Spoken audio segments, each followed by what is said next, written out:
It's impromptu, so who shows up, shows up. And with that being said, welcome everyone to. We finally connected and are talking face to face. So, everyone, this was originally supposed to be my show. This was going to be a Facebook Live where I was joined with Michael and he shares shadow person experience that he had with my own husband. They were doing a show from and then our house, and there was an unexpected visitor. And now we're over on the Weird Walk Home. Hopefully, it's streaming there, anyways. Its own channel, and this is now Michael's show, more or less. But we're happy to be here. We finally got it sorted out. Thank you, everyone, for your patience. Michael, I couldn't tell this story without you, my dear. Why don't you set the stage? All right, and just so the record is straight, it is still Tillie's show. I'm just the hosting platform that we finally were able to connect on. So, just clarifying, I am taking a back seat and not in the hosting seat. And in fact, I'm even going to rotate us so that it looks like that. So, to set the stage, Artemeaus and I had just wrapped up doing a live episode on my podcast show. And we were just talking and we were kind of like, doing a debriefing, so to speak, of just,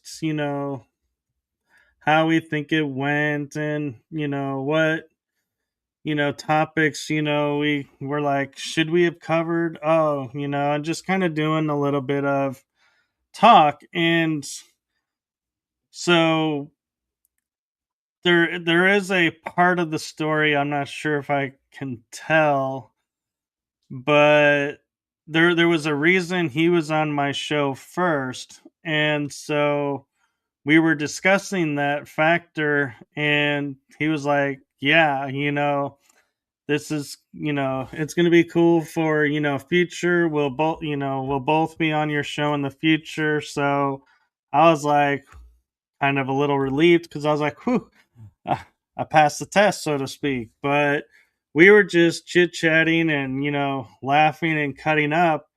And I was asking, oh, do you want to schedule, the next episode?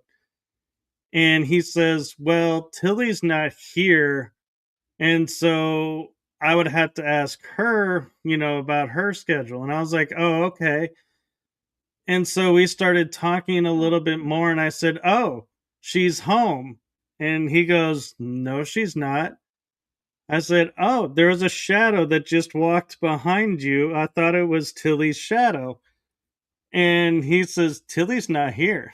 And he says, and there's no way Tillie can walk behind me. It's the couch is up against a fireplace. And so I was like, what? And he's like, where did you see it? And I said, it was off of this shoulder and it was going that way. And I'm trying to get my finger to point. So, and that's, the truth of, being on screen. That's how it was. And he was like, you really saw that? And I said, yeah. And he goes, nobody sees that. How did you see that? I said, it was just, it looked like the top torso of a human walking by. And so I thought, oh, Tillie, walked in front of the light and casted her shadow.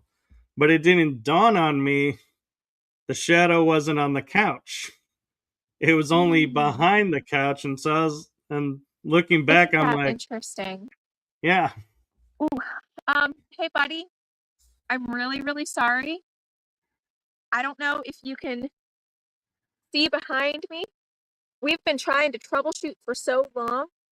There's a storm rolling in.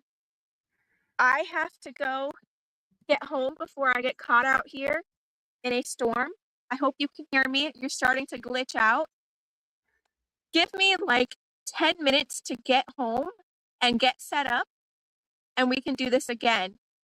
I'm so sorry. If you can just hold the stream, talk for a few minutes, let me go take care of that, and I will be back, okay? Yeah, we got If you're you. able to do that. If not, I totally understand. It wasn't even supposed to rain today. I can do that. Just I'll leave it open. You go get home, get safe, and get out of the Yeah, storm. And it's you, just it's a it's I a was gonna say short I'll walk. leave it open. Yeah, please do. It's a short walk. I'm hearing thunder and the clouds are all here and I really shouldn't mess around with that. No, it's not good to be in the water during a storm with lightning, especially with electronics. Uh yeah. Well, I can walk with you a bit here. People can just kind of hear me chatter, but I've never had this much difficulty in getting a video or a live stream set up ever. I've never had this much trouble before. I And it makes know. me wonder what's going on. Um, Buddy, why don't you explain some of the issues that we had in getting this set up? Yeah, I'll gladly do that. Yeah. So Tilly does really great lives. I dub them poolside chats where she's in the nice comfort of a pool. Gotta admit, a little jealous about that. Oh, And she tells her story and explains and interacts with the people who chime in on the live. And it's a lot of fun to watch. And she shares a lot of great information. And just FYI, I am not getting paid to plug Tilly. So thank you. this is all coming from the heart. But she is an amazing wealth of information, a great author, and a lot of fun to talk with. And so we have a great friendship behind the scenes that comes through on screen as well. But yeah, so we're not just, two people that are getting together, collaborating to go, oh, we're, doing this or this to, just to do this. No, we are truly friends, and we're Yes. doing this to collaborate and support each other. And that's, something worth noting. And so when she was live, I am in her chat room at times when I can make it. Well, we tried to get me on the live stream, and for some reason, my account won't access the live and as a participant. So we tried figuring that out, troubleshooting it, For trying over on an cell hour. phone. Yeah, I was doing cell phone updates. I was trying on cell phone. I was trying on a laptop, the web browser. I was trying on the physical app on the computer. Nothing would allow us to connect because it'll say, join live, and that button does not appear on my screen nor on her screen for me, which is kind of odd because she could add other people. So I tried going live and I had no button to add anybody. And so it makes me wonder, somehow either somewhere buried deep in Facebook land, there is a setting that does not allow me to do lives that's checked, or I just, for some reason, my account, it may be also that it's a personal account and not a public page, and so maybe the public pages are the only ones that can join lives and collaborate, like the professional level stuff. But Oh, yeah, needless to that's a good say, point. we finally gave up on that. Went to try YouTube. Well, YouTube, I could do a live, but there was no way to add anyone to collaborate with and be on screen at the same time. And so I shut it down when a friend advised me to talk to somebody about doing it. I was like, I'll look at that later because right Yeah. now we're trying to get this story out and we told you all it would be today. So we are like, clock is ticking. We got to keep our word. We got to keep our integrity because that's important to both of us. And we said Yeah. we would do this. And so that's where we are right now is we finally decided even after Zoom we couldn't figure out I know, live which is streaming. it's so weird too because my Zoom would not allow me to log in either. I don't know if ooh, excuse me, if we just glitch day for a lot of these platforms, but my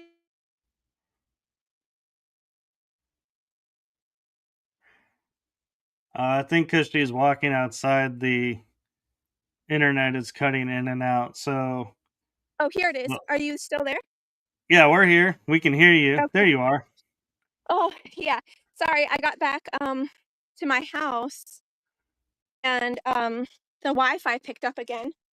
At least that allegedly should make it a lot smoother for us. Yeah. Oh my goodness. But yeah, it's not even supposed to rain here today, which is part of why I picked today. And now I mean you can't see it all, but there's a thunderstorm rolling in.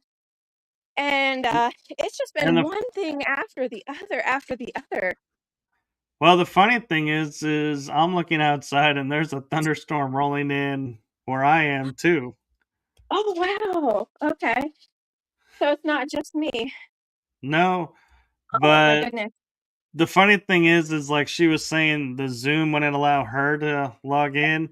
I had messaged her when I went to Zoom Workplace, I could get in and I was logged in. But if I went to Zoom Direct and was like, "Hey, I just want to do this," it would open up, but then when I said sign in so I could get a longer than 40-minute Zoom, it would just spin. It was like, "Nope." And so she finally, I will admit, Tilly had a spark of genius and said, "Can you go live on StreamYard?" And I said, "Actually, yes, I can." So I went and quickly set up this StreamYard link and set up some links to go to a few platforms where I know you all chime in and, chat with us. And so we have Jason in the chat room right now saying hello to everybody. Hey, And thank you, Jason, for saying another fantastic live because this we're live trying. this live was kind of spontaneous. I'm not even going to attempt to say that word right now because it's not coming to me. It was spur of the moment. I'll put it that way because we had originally intended another way. So we are grateful that you all are here tuning in. And if you are on my Facebook page, just know that I am working on right now going to my Facebook page. So if you are commenting, I will be able to see those comments, but even I have to figure out where the live is on my app because oh, here it is. Just found it. Nice. All right, I gotta change out of my wet swimsuit real quick. I can still hear you. I can still chat. I'm just gonna be off of camera for a second, okay? Yes, please do that off camera. Yeah, yeah, no joke. You can look at my ceiling. It's a very lovely ceiling. It is, isn't it? That's my ceiling. And look at the nice, fan with the really nice blades, spinning fast. Right? Got that Art Deco fan going. Art Deco. Yeah, that's true. It's original. It came with the condo. Hey, you can't beat that. Uh, It's a really nice place, though. We love where we're at now, and it is truly a blessing in a lot of ways to live in Florida. Yes, and so while Tilly is getting ready, I'm going to take a moment to say again for those that are just joining us, because we have announced where we were going to be several times over, and chances are a lot of you are probably just now tuning in that were watching us before. So I am going to state again what today's topic of the live talk with Tille Treadwell is. And yes, I said I wasn't going to be in the host seat, but circumstances being what they are, I am temporarily taking the host seat. Tilly is talking to me about when we had done a live show with Artemeaus and I. We were debriefing and talking after the show about future shows and, working together and, stuff about our lives, kind of getting to know each other a little bit more off the live because we had so much fun talking on the live. And I had mentioned to Artemeaus about Tilly coming on, and he said she's not home right now, so he'll have to ask her when she gets home. And I was like, okay, that's cool. And so we started talking a little bit more. And I go, oh, Tilly's home. And he goes, I beg your pardon? I said, I just saw a shadow of a person walk by. And he goes, where? And I'm going to point on the screen because it'll match the story that we had. And it was over this shoulder walking towards that direction off screen. Mind you, he was further over and it was a much bigger screen, so there was more space, but I'd literally watched it walk from his shoulder to off the screen. And I go, oh, Tilly's back. And he goes, no, she's not. And I said, I just saw a shadow walk over your shoulder off the screen. And he's like, you actually saw that? And I was like, yes, I actually saw this shadow. And I was so wishing we were recording this part of the, after show, because I don't record the after show debriefs, but if we were, we would have it on film. But unfortunately, as they all strike when the cameras are off. So he was surprised that I actually saw this figure. And as he was sitting on the couch, I said, it was behind you. So, I figured she was passing in front of the light and the shadow went by. And he goes, well, one, there's no room to walk between the couch and the fireplace. And I was like, oh. And I was telling Tilly, I didn't notice until when I think about it now, the shadow was only the upper torso and up, like the head. I didn't see any legs or anything, and it wasn't casting on the sofa. It was literally like the shadow was walking behind the sofa. And so that was like another, interesting twist to it because, like Artemia said, there's no way to walk there. So no human could be there. But yet, it's interesting that the shadow decided to walk there in that moment and not cast its shadow on the sofa just behind. And so it's like, yeah, and we both were like, what? And I think, if I'm not, correct me if I'm wrong, Tilly, but when you finally made it home, Artemeaus was like, yeah, I'm talking to Michael. And I think like his first statement was, I don't think you're not gonna believe what happened. And it was like there was no like, "Hey, welcome back. Hey, Right, yeah, we did this or that." It was like he jumped right into Michael saw this. yeah, yeah, he did, and I was a little oh, here's my stand. I was a little bit surprised to hear about it because my, shadow people friends, they don't tend to show themselves too terribly often to, outsiders, and for whatever reason, they chose or that person chose to interact with you. And we've often thought about putting up cameras to record all of what happens here, but a lot of them don't want to be recorded, and they're not shy about letting us know that. Um, I've got my stand here. I'm gonna hop in bed real quick on my stand. I'll be right back with you.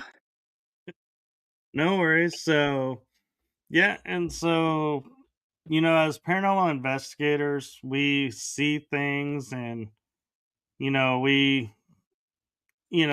everything has to be taken with a grain of salt and we have to, work on figuring out, what is truly paranormal, what isn't, what could have happened, what couldn't have. But this is one of those rare moments that was caught with the eye alone going,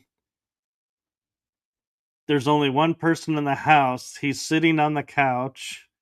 I know Tillie and Artemeaus, wouldn't, play a joke and like, oh, we have a third person here and have them do something and be like, ha ha ha.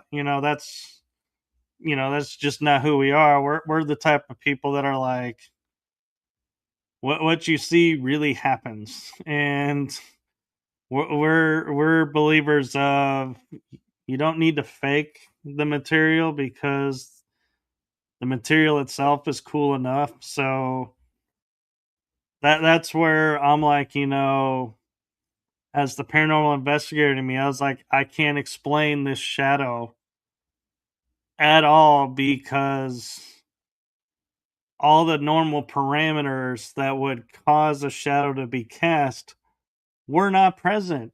And so it's like literally no rhyme or reason. And the casual way that it was walking off, it's like it wasn't, it was more like it was just saying, hey, we're here. And was like, that's it. That's all we want to do. And they never showed themselves again that night. But it was like, it was just funny because it was like, it just casually walked off the screen. It was like, hey, if you see me, cool. If you don't, whatever. I'm just chilling here. I'm just gonna go check out over here now. Yeah, yeah, that happens a lot too with other people who have reported incidences surrounding Artemeus and I. A lot of people have these really dramatic encounters with non-human beings, non-human people, but for us, it's just our everyday. It's my everyday, and sometimes that will shed or leak into other people's lives as you yourself um, experienced. And I was delighted actually that one of them decided to show up for the two of you and that I was not there. I couldn't be accused of any kind of fakery, and especially with what you were describing. Um, I've taught Artemeus a lot about paranormal investigation, about esoteric exorcism, and non-human psychology and whatnot. So he was able to talk with you and help suss out what you were saying. For people who had caught the bit of a live that I did earlier, I was talking about some ways that I would assess a shadow person scenario back when I was working active cases with the Catholic Church, and then even after that, I still use a lot of these methods to this day. And one of them is to talk with the the alleged victim or the alleged witness about the physics of it. So in Michael's case, there wasn't enough room behind the couch for anyone to be walking. The shadow was only a half shadow, and it didn't cast any shadow on Artemeaus or on the furniture around. And then um, it It never it had a certain, acknowledged us. yeah, it wasn't there interacting like a person. It was very casual, and that's something that really stands out to me as an investigator, because a lot of people do believe that almost every single shadow person event is somehow dramatic or chaotic or traumatizing or negative, and that's not been my experience at all, for the vast most part anyways. And I was talking about some of the science behind that, that in my experience anyway, some of the shadow people, quote unquote, that we see are just literal shadows being cast from another dimension.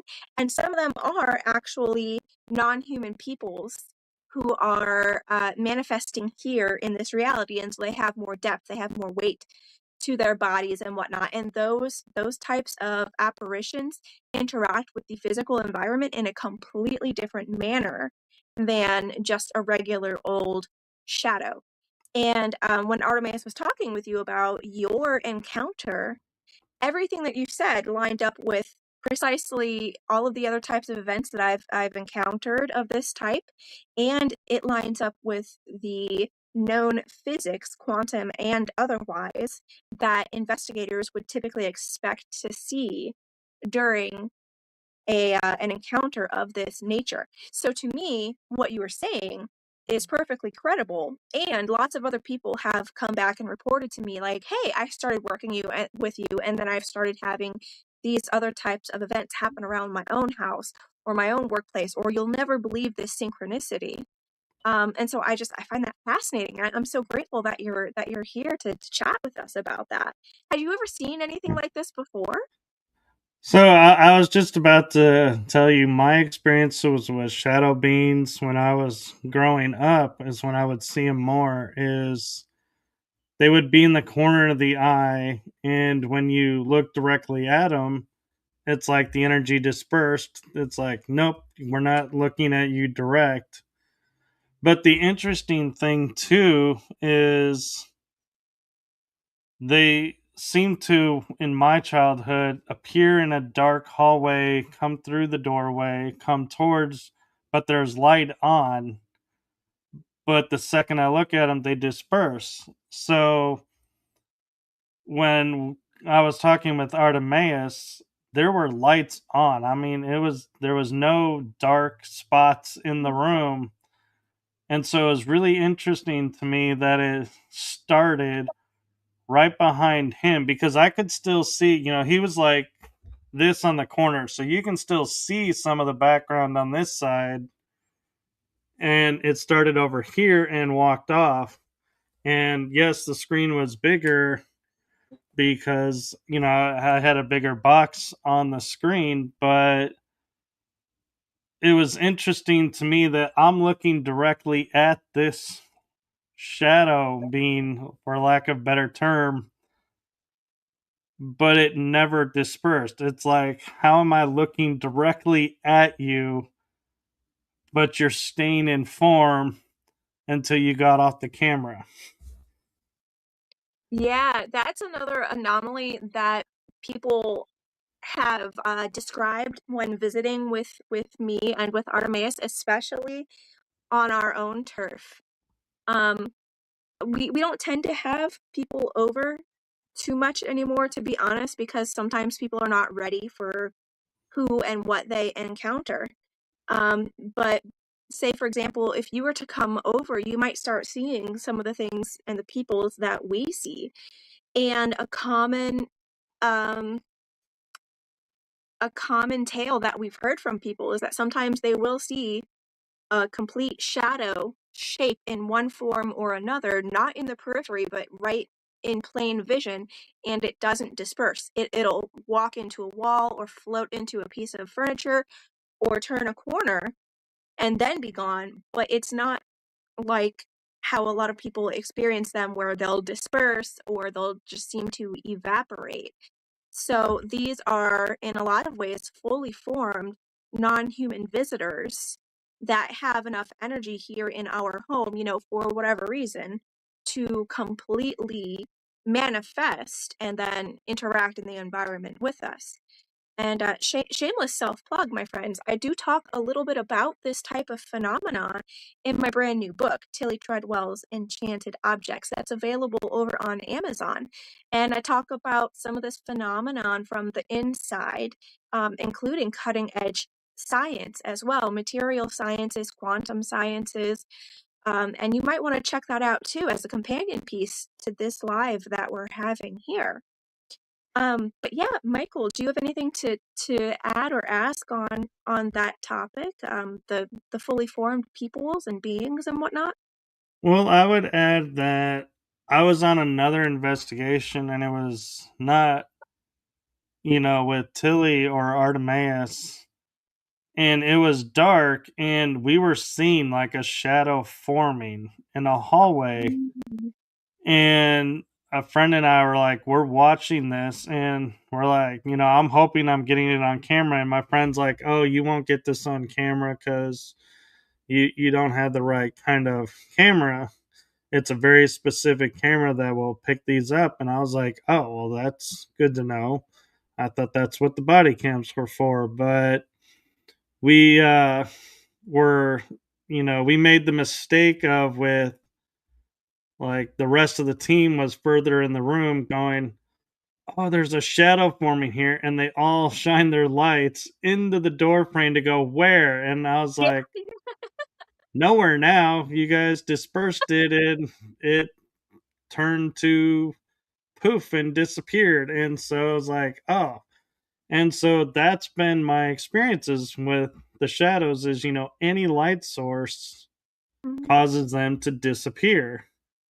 And so I just wanted to throw that out there too of, the fact, like I pointed out, all the lights were on.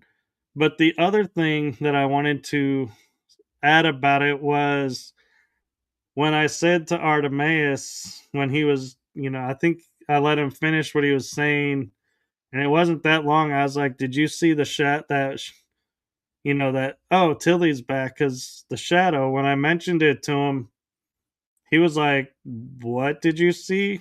Where?"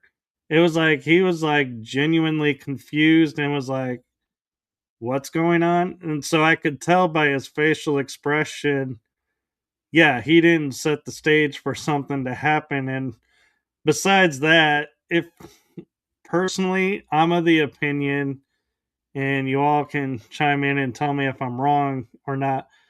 But if I'm going to go through the trouble of making something appear so that somebody else sees something and it's like, ooh, and hype up something, to go, oh, I'm going to do it while the live stream is on, not when the live stream is off and just talking to talk. I'm like, because you missed your golden opportunity. So that's, the other thing, of pointing out is, he was genuinely shocked, and there were no, the record button had already stopped.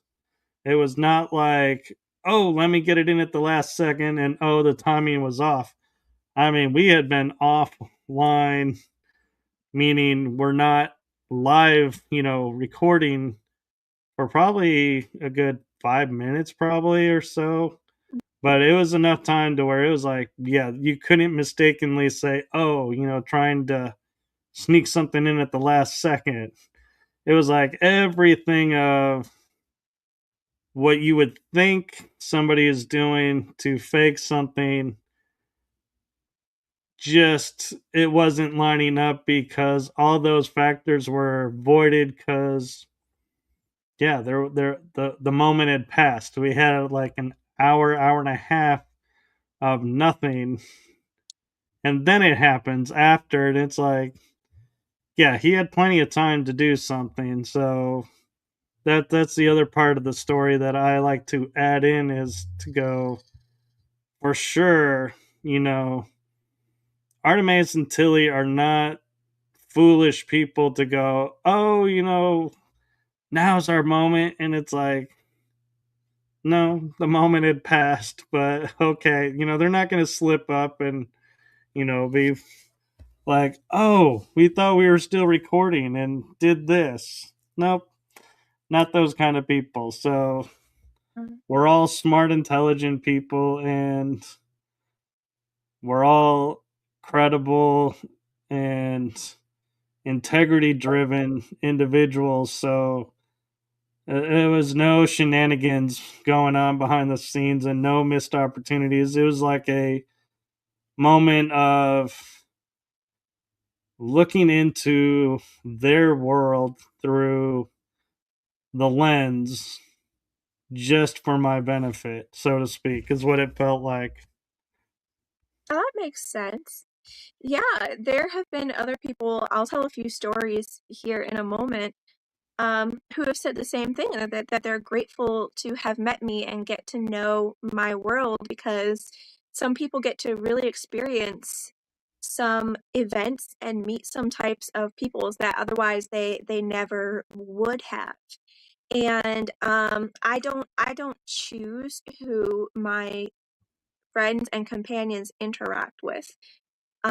So whoever they choose on their own, it's a blessing, or depending on who you are, it could be a curse. I've gotten some really bad stories back too from people that I no longer associate with who, maybe my friends and my companions think did me kind of dirty. And so there are both sides of that coin there, and I'm happy to share some examples of both.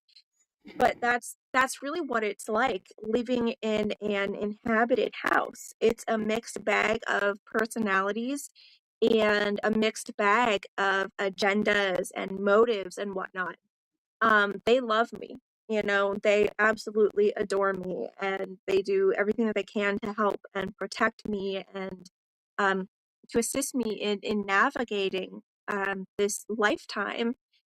But each of them has a unique personality. They have their own unique agenda and boundaries and preferences and whatnot. And I have a working and loving relationship with all of them, but I can't control what it is that they do with each other human element that I introduce into my sphere. And that's something that Artemeaus had to learn over years as well, because he had many different um, encounters with many different types of my non-human friends and companions, and they really did not like him for many years because of how he treated me. And Michael, you know our backstory. Oh, Uh, yeah. That's why I'm yeah, kind of like smiling and laughing as I'm like, yeah, oh, yeah, I know this story. But yeah. So for I anyone who just may had not, a thought pop in my head too and I didn't mean to cut you off. I apologize. that's okay. Please. But we're talking about how it's like the protection and everything, and choosing this and that, and I can't help thinking now. It's like as Artemis and I were talking, it's like, yes, I'm talking this way about these things, and it's like they're like, huh, is he really like that? And so it's like they were like, oh, let's do this and see how he reacts. Yeah. And it was like a test of them saying to you, yeah, he's this is how he reacted to this. Okay, he is who he says he is, or as I didn't go, oh, we gotta do this, and we gotta do a video to show this, and we could totally get this on TV and do this and that. And it's like, no, my reaction was, wow, that's really cool that I was able to see that and kind of just let it go and was like, okay. And Yeah, so I think they kind of were like, hey, this person's different. I completely agree with you, and that's a big thing in non-human psychology. At least in my experience, they like to lay out tests, and in some ways, it can be a treat or it can be a trap. It really just depends on the human element. And when I had started working with you, there were a few of them that had approached me about you specifically, saying that they really liked what you were pointing out. They liked how you were treating me and whatnot.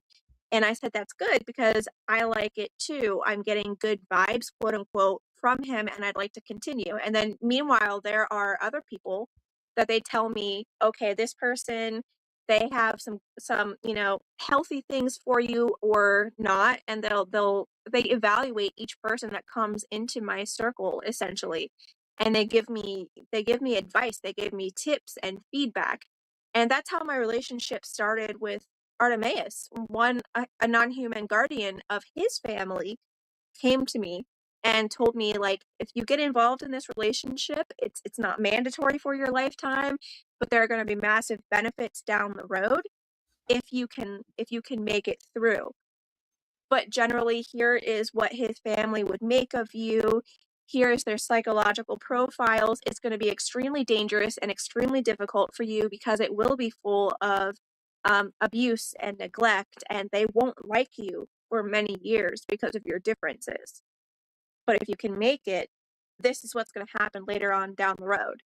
And me, I thought, okay, I'll take it on. I mean, that's what I'm here for, I guess, in this lifetime, so why not? And oh boy, have I really regretted it until recently. But that said, I'm not surprised at all what you're telling me, and it does very much sound exactly like something that one of my non-human companions would do as a character test. You know what I mean? And Right. Artemeus now, he is he's no longer in the doghouse with them. He had some terrifying encounters with them when I finally stopped pleading with them to treat Artemeus and those who were mistreating me with kindness. I love to give everyone the benefit of the doubt, and I used to believe that people were doing their best and they really were trying to be kind people. It's not the case. And anyone who says that is either very innocent and naive, or they are enabling abusive people. And so once my non-human friends and companions got involved with the relationship with Artemeus and I, they gave him back all of the karma that he was due for hurting me and then some. But as he did proceed on his path of healing and um personal transformation, he had that divine discipline put onto him, and it really did help him to transform.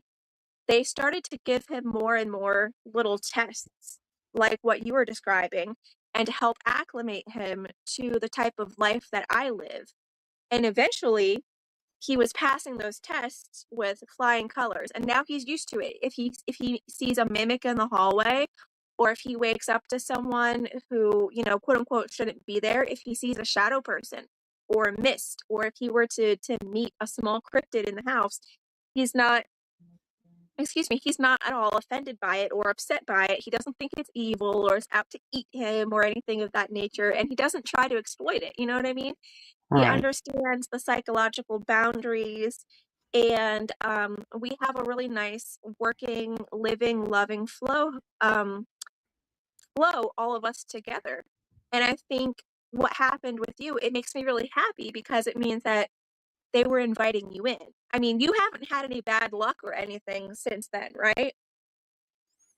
Not that I would attribute to them, no, or to meeting you, but I kind of feel like now, though, it's interesting, as we're talking about this, how the whole thing unfolded, just, and if, I'll leave some of the details out, but you and I were talking on Messenger for a long time, and then it got quiet, and I was like, okay, and I'm one of those that, if conversation stops, I don't, like jump on and be like, oh my God, why'd you stop talking to me? I'm like, okay, things are going on.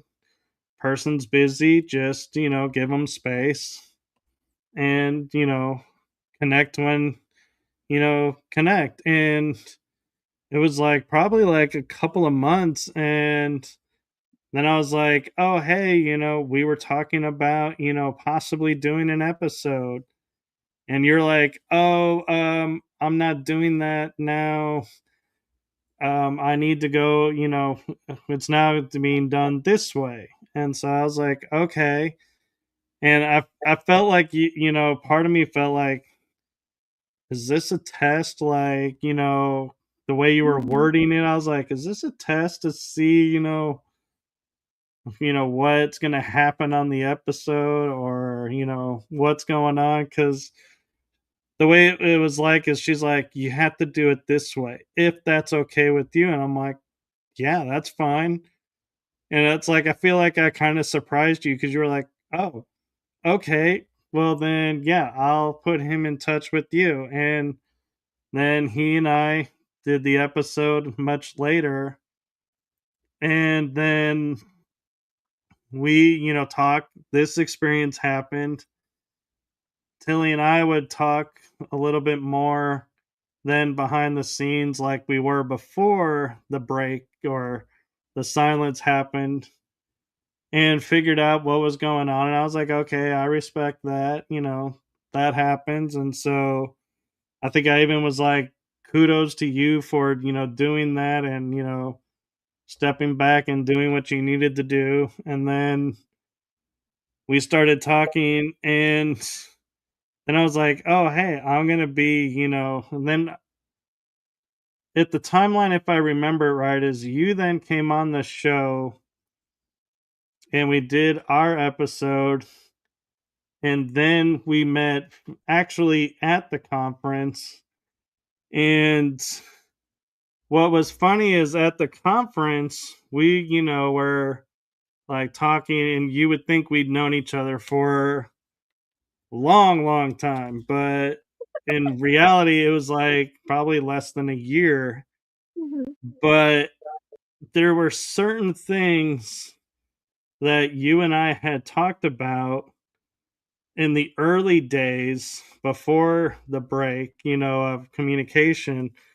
And I feel like what was interesting is as we're, going through the conference, little pieces of what you had told me started like flashing in my mind as I'm watching this scenario unfold. And I'm like, oh, and I'm like, I start reacting.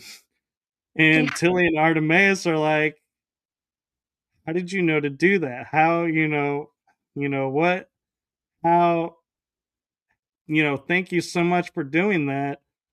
And it was like, yeah, nobody asked me to do it. It's like just something triggered in me. And it was like, okay, this is this mode. This is this mode. We got to do Yeah. this. We got to do this. And it was like kind of funny to watch. And now that I'm thinking about it, it's like, yeah, I think I was having flashes of the conversation going and saying, hey, look, this is what's about to happen. Here's what she said about this. What are you going to do? And so I'm wondering now in this moment, going where your guys putting these conversations in my head to go, here's another test. Are you, going to react according to the information, or are you going to let the scenario happen and be like, oh, sorry, I should have done this? And so I think it kind of surprised them too that I was like, went right into before they even finished the scenario, going, oh, he's already doing it. Yeah, yeah. And maybe, I mean, I had nothing to do with that. There's only so much that I can orchestrate, but maybe you were tapping into some of the guardians that I have on the other side, and they were helping you to navigate some of those situations because you were honestly put in some pretty novel, maybe even in some ways very intimidating situations being my own companion at that conference. And I don't think you could have handled that any better than you did. And I'm always going to be forever grateful to know you, to have you in my life, even if only for that moment in time. And I'm thoroughly impressed. And for them even to show up to you in any way, shape, or form, there's no way to, in my mind, that that's a coincidence. You know what I mean? Because not Right. everyone gets a visit, especially not on camera. Right. And I think it's also interesting that, now that I'm thinking about them being in my mind in those moments after, it's like from everything I've been told from people that are in like the metaphysical community of if you can think it, you can dream it, it really is. And so my mind is going, since I'm thinking that's what they were doing, it really was them doing that. And so it goes to show, even though conversation wise, I got the okay, being on the show, got the okay, got the visual test okayed in between, that they were like, we're still going to make sure. Oh, nope, we got that okay too. So it's like, they're still checking things, and so it's kind of an interesting facet to think about of, even if you have the okay, you can't hang your laurels on I got the okay. It's You're gonna constantly be, they're gonna sneak it in on you and be like, oh, are you less resting on your laurels, so to speak, and have your guard down thinking we already approved you, so you don't have to do anything. Now you're gonna really Yeah. show who you are, versus, oh, we tried to, throw him off his game, but he genuinely can't be thrown off his game because he is who he is.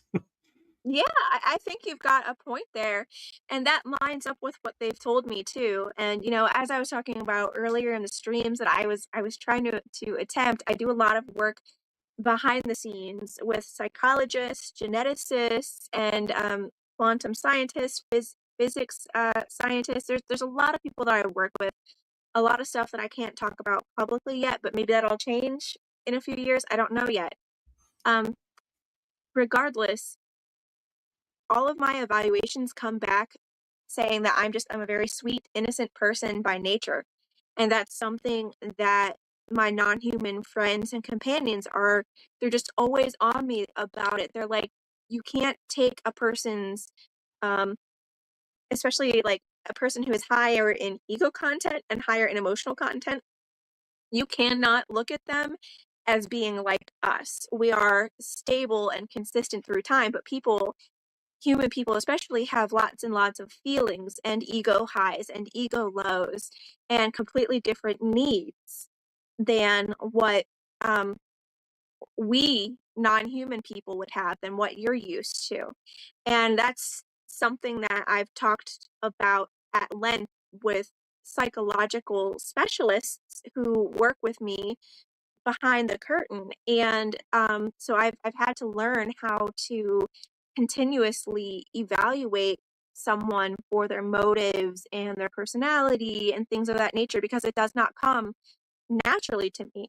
So all of that to say, with what you're saying, it lines up with what my non-human friends and companions have told me about how they work and how they feel like they have to work in this society. And I wouldn't be surprised at all if what you said is true. Did it scare you or anything? How did you feel about all of this? It didn't actually, to be honest, to me, it felt like normalcy every Mm, step of the way. Like, yeah, this is just normal. I go through this all the time, and it's like, okay. I see something. If I don't, I don't. And, I keep I used to think about, oh, I want to be on, the TV shows. When I first started paranormal investing, I was like, how cool would it be to be on a show? Well, then I started looking at the shows and everything. And as I got deeper into it, I was like, yeah, I don't think I could do the shows because I don't have the capability of turning a corner and going, oh my God, did you see that? Or, oh my God, did you hear that?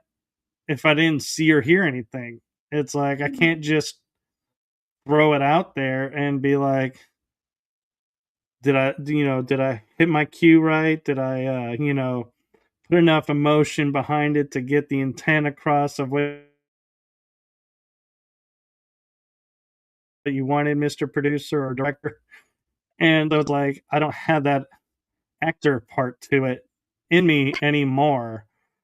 And I know it sounds strange because I am theatrically trained, and there's a reason why I don't share that part of my life very often because I feel like, you know, anybody that hears, oh, he's, been trained as an actor. He did acting growing up. Oh, well, now, that throws into question everything he does and says. And I didn't want that stigma. And so I, wasn't sharing it. And then I met a friend of mine, Heidi Pop, and we were talking about theater and how much fun it was and, shows. And we were just, having so much fun. I was like, you know what? I feel like in my life now, where I am versus where I was when I started, if now, I would say I have no problem saying I had theater background because my integrity and my personal self has been, as they would say in medieval times, weighed and measured. And, the conclusion is what the conclusion is. When I first got started, nobody knows me to measure and weigh the true me. So it could have gone a bad way. So now it's like if you want to come at me and say, well, you're an actor, you know, I can't believe anything you say. I'm like, well, that's, too bad for you. Cause I have all these friends that, they know me and they'll vouch for me in a heartbeat saying, yeah, he doesn't act on camera at an investigation or he doesn't act on his shows or when he's talking to people, he is who he is. And Sure. it's like, and so it's interesting, how we think we all know each other because of how we interact and talk, but we all have those little few, as they call, like skeletons or mythos and mystique in the background that we keep, until it's like, yeah, now's the right time to bring it up and share it. Mhm. Sure. Be and so yeah, and so do I get nervous being tested?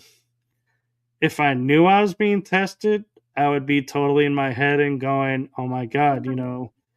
what's the actual test? How do I got to prepare? I got to do that. And I would get really mental about it. Aw. Whereas if they just do it, it's more the genuine me because I don't have the time to get the mental games going and going, Yeah. is this the right answer? Is this the right answer? Is this the right act? Oh my God, what if I do this and this goes wrong? What's going to happen now? And it's like, yeah, you can spiral really quick over some of these tests. And I've gone to locations to where I know I've been tested and measured and to see, am I who I really am? And had, things shown to me. Like I have physically witnessed apparitions, shadow beings, shapeshifters, movement of objects that in normal science it's impossible for them to move. And yet I came out of it like, dude, I can't believe we had lost time. That was like the big concern was like, oh my God, I thought we were in there for an hour. We were in there for 3 hours. I gotta go because I gotta, get some sleep because I gotta get up in the morning. It's like it didn't phase me at all. But I feel like yeah, if I went in there, knowing what was coming, it probably would have phased me a whole lot differently, and I would have been like coming out of it, go, how did I do? Did I pass? Did I pass? Did I do this right? Did I do that right? Should I have done this? Should I have done that? And they would have been like, dude, chill. It's over. Yeah, definitely. And that's something that they talk to me about a lot. That if they're going to test a human heart, they would do it as organically as possible. It would be embedded into that human being's personal life somehow, or into their work life, to see how they would react on the fly. It wouldn't be a test that would be announced. And they'd often use third parties to do so, human or otherwise, and then evaluate the human person based on how that person treats the third party, or how they respond to the situation, how they feel about the situation at hand. They're looking for the like avoidance, dishonesty. They're looking for delusion, mental illness. Those things all weigh how a person scores on a test one way or another. And, whether or not someone does something harmful purposefully or not, that also apparently is huge on their karma list. And um, they kind of explained to me that this is how things are written in, for example, the Egyptian Book of the Dead, with Anubis weighing a person's heart, that the person's heart has to be as light as a feather. There are many ways to say it, but that's essentially what they're looking for. And there are a lot of opportunities for them to interact with and to test human hearts, and they'll take advantage of that in a multitude of ways. And so apparently this is how they choose people to interact with, and then whether that's going to be positive, negative for the human being, um, it all just depends on who that person is, who that human being is at a core level. And this is where we get into maybe some Gnosticism and related esotericism, because many people here believe that demons, angels, excuse me, fairies, for example, are all completely different categories. But in my understanding and in my personal experience, a lot of the time they're actually one and the same, and they'll switch out ego masks depending on the human person that they're interacting with. So, for example, you yourself, you had a very neutral, maybe even kind of a cool, positive encounter with one of my companions. But maybe that companion is interacting with Artemeaus, Artemeaus, the person that he is now. He's gone to years of therapy. He's been through years and years of exposure to me and how I think and how I live, and years of dealing with, my non-human friends and companions. That same shadow person might offer Artemeaus inspiration or help, um, or something of that nature. But that same shadow person interacting with Artemeaus, who Artemeaus used to be, was probably one of the people taking out karma on Artemeaus, making his life a living hell. But who is that shadow person? You could classify that shadow person perhaps as an angel, as a demon, as a fairy, as a jinn, any number of things, but it's still the same concept, if that makes sense. It's a non-human person at the core interacting with humankind that is somehow permitted by quote unquote God.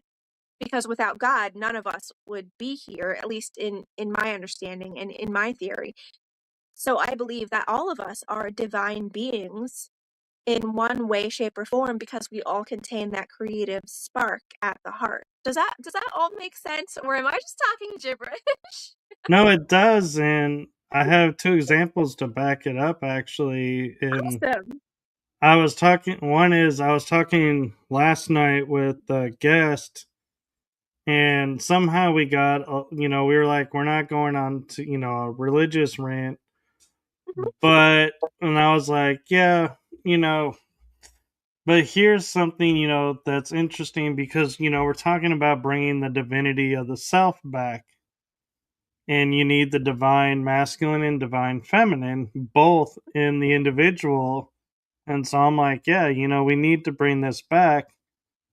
But it's interesting to me that when you look at, religion, and we were looking at the Catholics at this point, I was Mhm. like, in the book, it says in the beginning, we're all made in God's image. So we're all the sons and daughters of God. Then somewhere throughout history, it becomes only Jesus is the child of God. We are no longer Mhm. the child of God. And I was like, wait a minute, hold the phone. I did not sign off my divinity. Yeah, yeah. Who of you had the right to sign off my divinity? No, no, no. That's not right. That's not cool. And so that's where we were going with it is, we were, and then somehow we were told we weren't. And everybody just was like, okay, so we're not. And it's like, no, I don't just accept that. It's like, no, I am divine. I have not given that right up. I have not given up that birthright. And nobody is taking that birthright from me.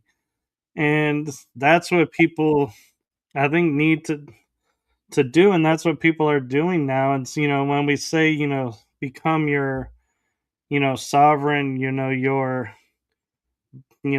whole self, and everything, that's what we're talking about is realizing your divinity and your role. And by, and just to clarify, because I know some people, hear the word divine and go, oh, angel or God, you're a God. And it's like, no, that's not what we're saying. We're saying you're owning your existence. You are who you are. And it doesn't make us gods. It doesn't make us angels. It doesn't make us anything but who we are. And that's the important thing. And oh, I should have led with the other thing because now I completely forgot what the other Oh, thing you no! said was. Oh, I remember now. Looking at, you know me, I like my movie references. Yeah. So as you were explaining, how your non-human friends interact with others, the vision I was getting was the crucible of The Empire Strikes Back on Dagobah, where he goes Mhm. into the tree and he says to Master Yoda, what do you mean I can't take my lightsaber in there? Or I can't take my blaster in there? He Yeah.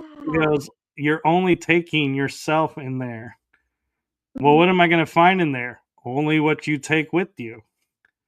And it's like, and so that's what it is they enter he enters the tree and he's afraid of Vader. So Vader appears.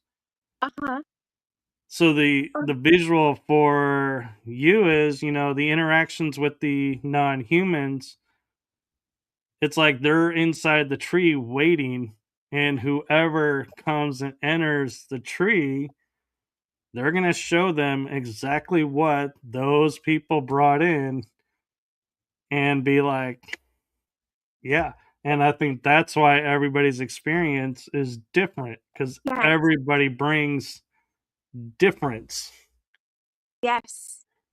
Absolutely. I completely agree with that, and I love that that's actually represented somewhere in, media. I had no idea. I've never seen the Star Wars movie or Star Trek of anything of that nature, but yeah, that's exactly it, and that is what these non-human people have told me since I was a young child.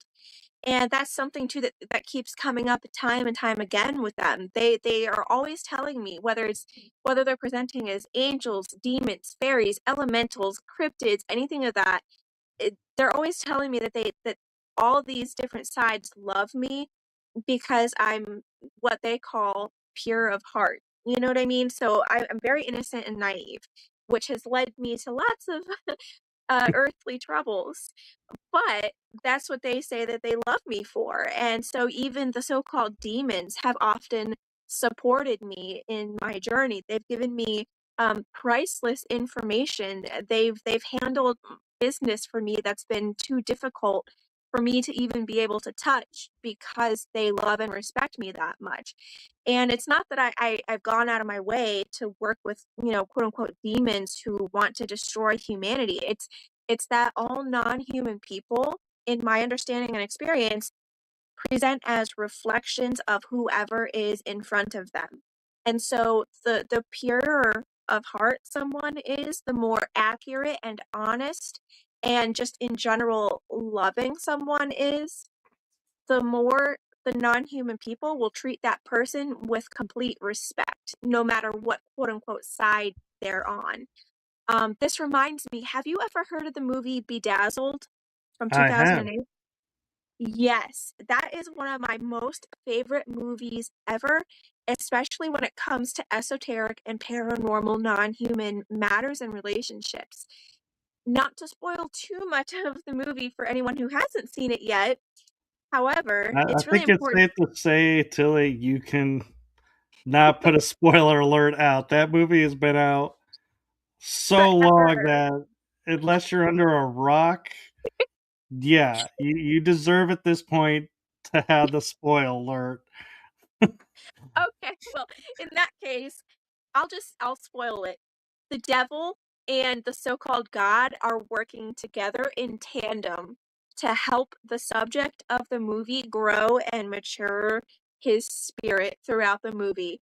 He thinks that he's signing a contract with the devil, but it actually turns out that the devil and God are working together. And they actually show this towards the end of the movie, where God and the quote unquote devil are sitting down together playing chess with each other and talking about what a journey the main character had been on.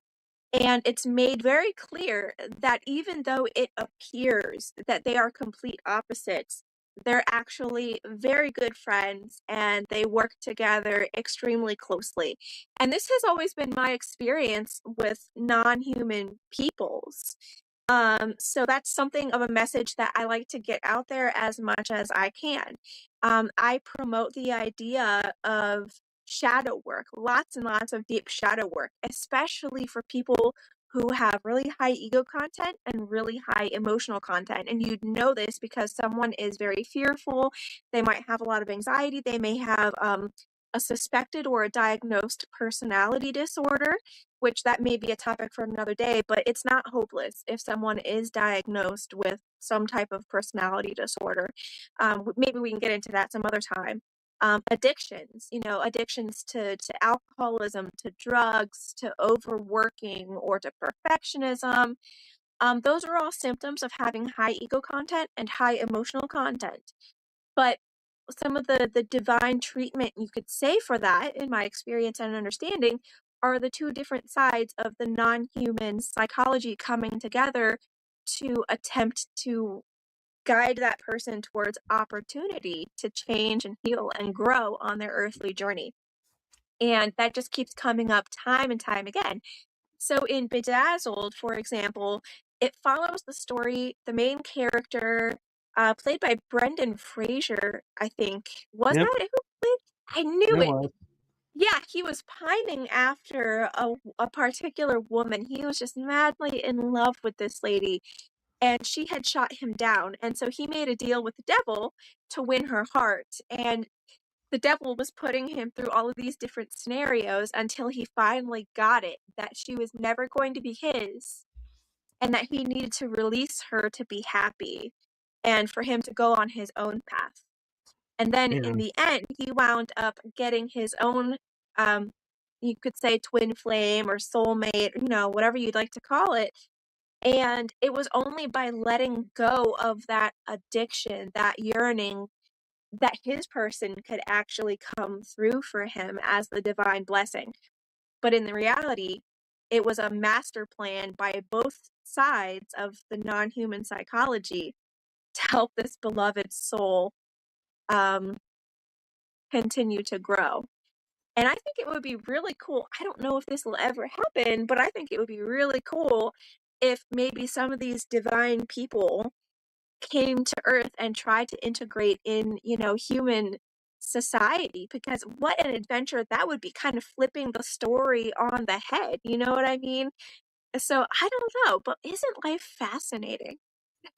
It is. And one thing too, you mentioned doing a lot of shadow work, and when I was growing up, I would hear the term shadow work and I would be like, "Oh no."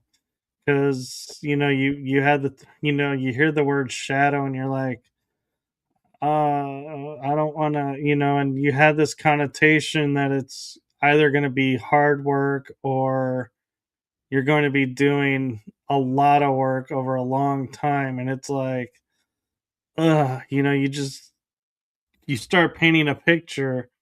And when I was working on a presentation for a conference I did in March about the mythos and the power of the hero's journey, Yeah. I was able to look at, and bring to light the new shadow work, the new view of it, and that it's not, your dark side and you're having to face, your dark side and, look at this, bad side of yourself. And I would say to people, I now see, the shadow is both, it's the balance of the light and dark. Because if it was dark, you would never see it in the dark. But because you can see it in the dark, that means it has light. Mhm. And so they were like, that's a really good point. And I said, yeah. So now let's look at the term shadow work. It's you working on bringing yourself into balance. And in doing this work, you are doing one of the three main phases of the hero's journey. Yes. And so you don't have to look at it now as this, oh my God, I'm going to go into this. It's like, oh, cool. What's gonna, come of the other side of this? What's Mhm. gonna be the change? Is it gonna be a big change? Is it a small change? Or what? And now when I feel myself needing to go, and do shadow work on myself, I sometimes will take a term from Tron Legacy where I'll go, I'll be back. I need to go knock on heaven, knock on the heavens. And it's like, it's my way of saying, yeah, I'm about to go and do shadow work. And I can do it in an hour, I can do it in a day, I can do it in a second. It doesn't matter the length because I'm no longer scripting it as what it is. I'm scripting it as what's it going to be. Yeah, I could see that for sure. And so it totally changes the viewpoint of that term into where, if you say to someone, we're going to do shadow work, it's like, oh, I don't want to look at the bad side of myself. But if you go, we're going to do shadow work to see who you're going to become, it's like, hey, that actually sounds interesting. Yeah. Who am I going to become? I'm on board. Let's go do it. Right. And so it's a matter of perception. Yeah, it is. A lot of this is truly subjective, and that's something that trips a lot of people up when I talk to them about this. Um a lot of people with higher ego content and higher emotional content tend to get very upset when it's pointed out that opinion isn't fact. And this is where people kind of get upset with me too, because I say that I could always be wrong. I'm not perfect. I don't know everything, etc., etc. So they think that that's lame and that's boring, and they want concrete answers. And they've already made up their minds a lot of the time based on their own opinions and thinking that opinion is fact. I've had to learn how to balance my language between both worlds. But when working with my non-human companions, everything for the vast most part is very like accuracy and honesty is a main core component of that communication. So they're very contractual. So let's say that you yourself want to work with a non-human person and you say, I wish for $1 million. And you never stipulate how it would be preferred to arrive in your life. You put no conditions on it whatsoever. And so that person looks at your soul, your heart, etc., and they say, "Okay, here's what this person qualifies for based on who they are inside." And let's just say you're not such an honest, accurate person, just generally, you take advantage of other people and whatnot. Um, you might get $1 million, but let's say you're going to be in a terrible accident and you're paralyzed for life and you can't even enjoy it then. But when it comes to someone who they deem as being light as a feather, you might make that same request and tell this non-human person, I'm overwhelmed. I don't know what to do, but I really need this amount of money in order to make everything work. Can you please help me? They'll look at everything and then all of a sudden, who knows, maybe there's a class action lawsuit that you didn't know you were a part of, and then you get a check in the mail harm free. You know what I mean? So there are lots of ways that it could work, but shadow work is always a massive part of making contact with non-human peoples, because the more that you know yourself, know thyself, the more that you give them to work with.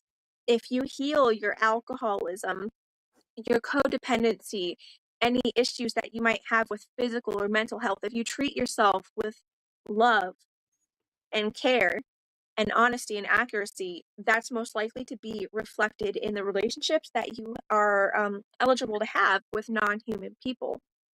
So I do hope that all makes perfect sense. And Yeah. the more that someone does the self inner work, especially, the more repellent they become to, you could say, the demonic types of peoples. Because I've met many that they are, you could say, energy vampires. And they cannot come around people who live a truly high vibration, high integrity, high love life from the inside out by that non-human person's terms. You know what I mean?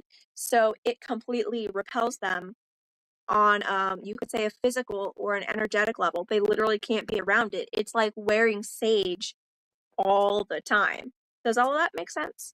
It does, and I'll share with you a family story Yeah. that we have that kind of goes along with the point of, be, crystal clear what you're asking the universe for.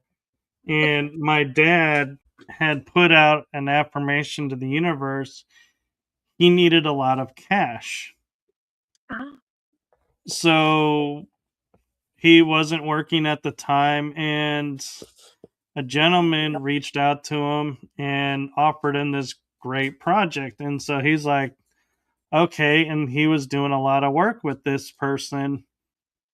He wasn't getting paid a lot, but he was spending a lot of time with this person. What do you think this person's last name Mm. was? Cash. Cash. So he was Oh, that's getting a lot classic. of cash, Oh my just not the god. way he wanted it. And so they were like, so that's where our family, we came up with the joke of, be careful what you ask for, because the universe is going to give it to you one way or another. And if you're not specific, Yes. you're not going to get it the way you want it. And Yes.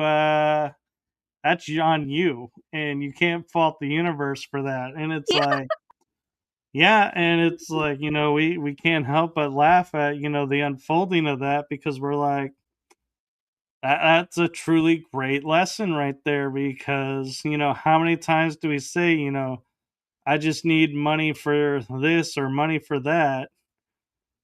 Well, you're talking to an energy form that has no concept of what money is.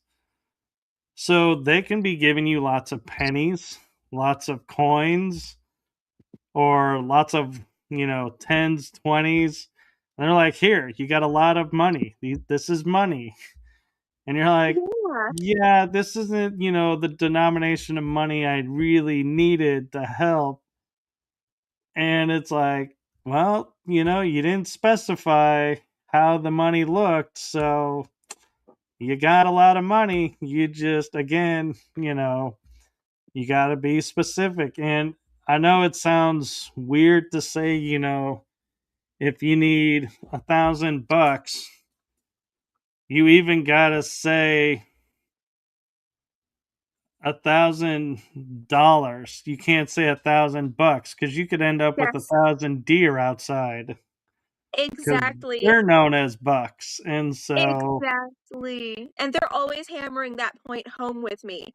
Um, one of the biggest gripes that they have with humankind is that human beings don't communicate properly and sometimes don't communicate at all. There's a lot of avoidance there where situations really could just be handled with a heart to heart chat, or just being honest about whatever is going on. But I get it. Like in the human society here, a lot of the time honesty and vulnerability in that way is used as a weapon, or it's just not received well at all. It can result in massive fights, massive arguments, the bruised ego and whatnot. So I understand that. But the thing that I always tell people is that if you're going to work with non-human peoples, you've got to be able to face yourself and to face the truth and to be honest and accurate as much of the time as you possibly can. And if you've got an issue, just talk about it, because chances are these non-human people, the vast majority of them, at least that I'm aware of, they're extremely low in ego content and extremely low in emotional content. So they're typically not going to blow up at someone. They're typically not going to have an issue. They tend to really value the individuals that they work with, and so they're willing to be incredibly flexible in order to promote the relationship, in order to make sure that all parties are happy and following the rules that are equally agreed upon. And I think that that's one area of relational psychology that I wish we could see more in this society here, because the relationship dynamics that, for example, I have with all of my non-human friends and companions are totally different than what I have with the vast majority of human beings. Artemeaus was taught all of this type of psychology, and now he also has his own, relationships with these non-human companions and friends. And he says that he vastly prefers the non-human type of relationship and psychology as compared to the neurotypical human experience. And I couldn't agree with him more. And that's right. that's something that I like about you. You're very sweet. You're very easygoing. I don't detect any dishonesty or avoidance in you. We talk about just about anything and everything, and I think that might be part of the reason why they chose you. And I mean, it even goes as it's kind of funny as sometimes we'll be talking and you'll be like, well, uh, I feel like I need to say this, but I'm not sure if, how you'll take it and everything. And I'm like, what? And you'll say it, and I'll be like, oh, that's this, or that. And it's like, you're like, oh, okay, yeah. So then we start talking more about it. It's like, okay, it's okay. And Yep. and I kind of laugh. I'm like, yeah, I'm one of the few, and I'll jokingly sometimes will say to people, I'm one of the few people that, through my life experiences, you could say a lot of things to me and I will not have a shocked look on my face because I'm like, yeah, I've kind of had experience with that, or I know of it, and so yeah, and can talk about it. Or if I don't, somehow I tap into the mind taps into energy that does, and so it's like they'll just channel through me and say, "Yeah, here's what you need to say, here's what you need to do," and it's like, okay, but I mean, it's like, yeah, I know you and I have laughed quite a few times over. This is gonna sound so strange, but this happened, and I'm like, and you're like looking at me, and I'm like, I'm still waiting for the strange part, and you're like, that was the strange part. I'm like, oh, yeah, I Yeah, could see, how that could be taken as the strange part. It's like I have to remember to look at what's going on. yeah, and I love that. I get to chat with you in ways that I don't tend to get to talk with a lot of people here, and it makes me very happy, which is why I continue to work with you. And even I remember you came to me with a problem some months ago, and I gave you my honest advice, and it does usually seem to come from a really exotic perspective. The people who tend to follow what I have to say, they follow my advice. It works for them 9 times out of 10, but it doesn't feel good to the ego. Typically, it doesn't feel good to the emotions. Yeah, So, in talking with you, I love that you did take my advice to heart and it helped you really clear things up. And that's what I feel like I'm here on this earth for. I really just want to love and support people from all different walks of life and just kind of plug into people's stories where I can and where I'm welcomed. And it's definitely easier to do that when someone is very chill and they don't get offended by differing points of view or by hearing the type of universal formulas I seem to understand. And that seems to be too like what a lot of my non-human friends look for in connections here in this society. So if someone has faced their fears, if they don't think that all non-human people are out to harm them or eat them or negatively lie to them or whatever, destroy their lives, and they're showing up as honest, loving people, then that human being is probably going to have an awesome experience with the paranormal, typically no matter who they bump into.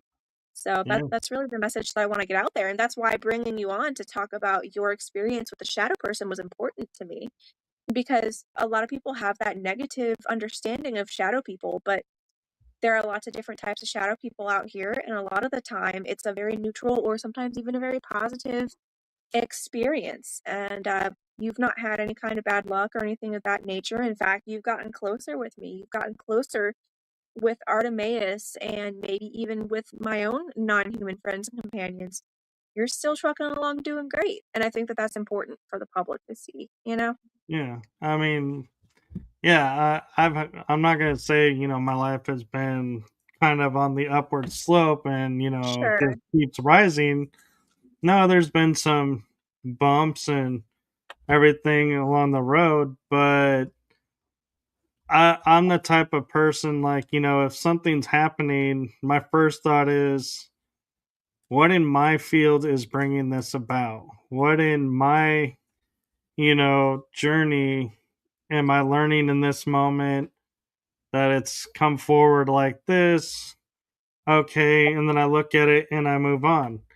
I don't ever sit there and go, oh, who was I just talking to? And, can I put it on them and pass the buck, so to speak, and be Uh, like, it's not me, that's causing this downfall. It's got to be somebody else. And so I don't go and look at who was I just talking to about this or that and going, oh, this is who I can point a finger to. It's like, no, I own my part of it. And so I'll share with you something that I've recently come to terms with is, so I had a family life growing up where it literally was like a civil war was ready to break out at a moment's notice.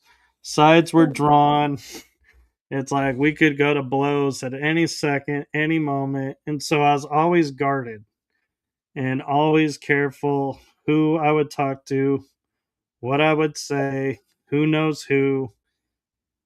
And then I would, one day and then it put me on this path of learning modalities to heal because I kept thinking I needed to heal the situation as a whole. Well, then I woke up one day and was like, nobody can heal the situation as a whole. We can only heal our parts. That's all I'm responsible for. I'm not responsible for anybody else's parts. And it's like this huge fog was lifted from me. This weight was lifted. It's like my entire life just went from living on edge to living, like free almost, it seemed like. And it's all because I learned in every situation in our lives that we experience, as little as it seems to be the factor, the honest truth of every single moment is what I do in this moment defines this moment. What I do in the next moment defines the next moment.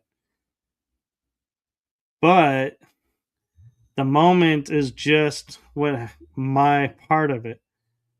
Not, I can't go, over to like Artemeaus and Tillie's house and say, "Oh, Artemeaus, you're struggling with this. So if you were to do this, this, and this, totally, will change how you see this and clear that all up for you. And, you're welcome," and walk away.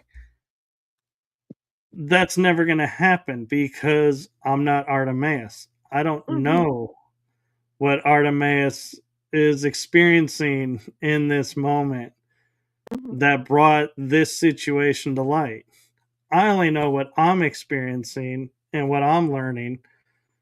So therefore, that's where the freedom comes from, is owning your part.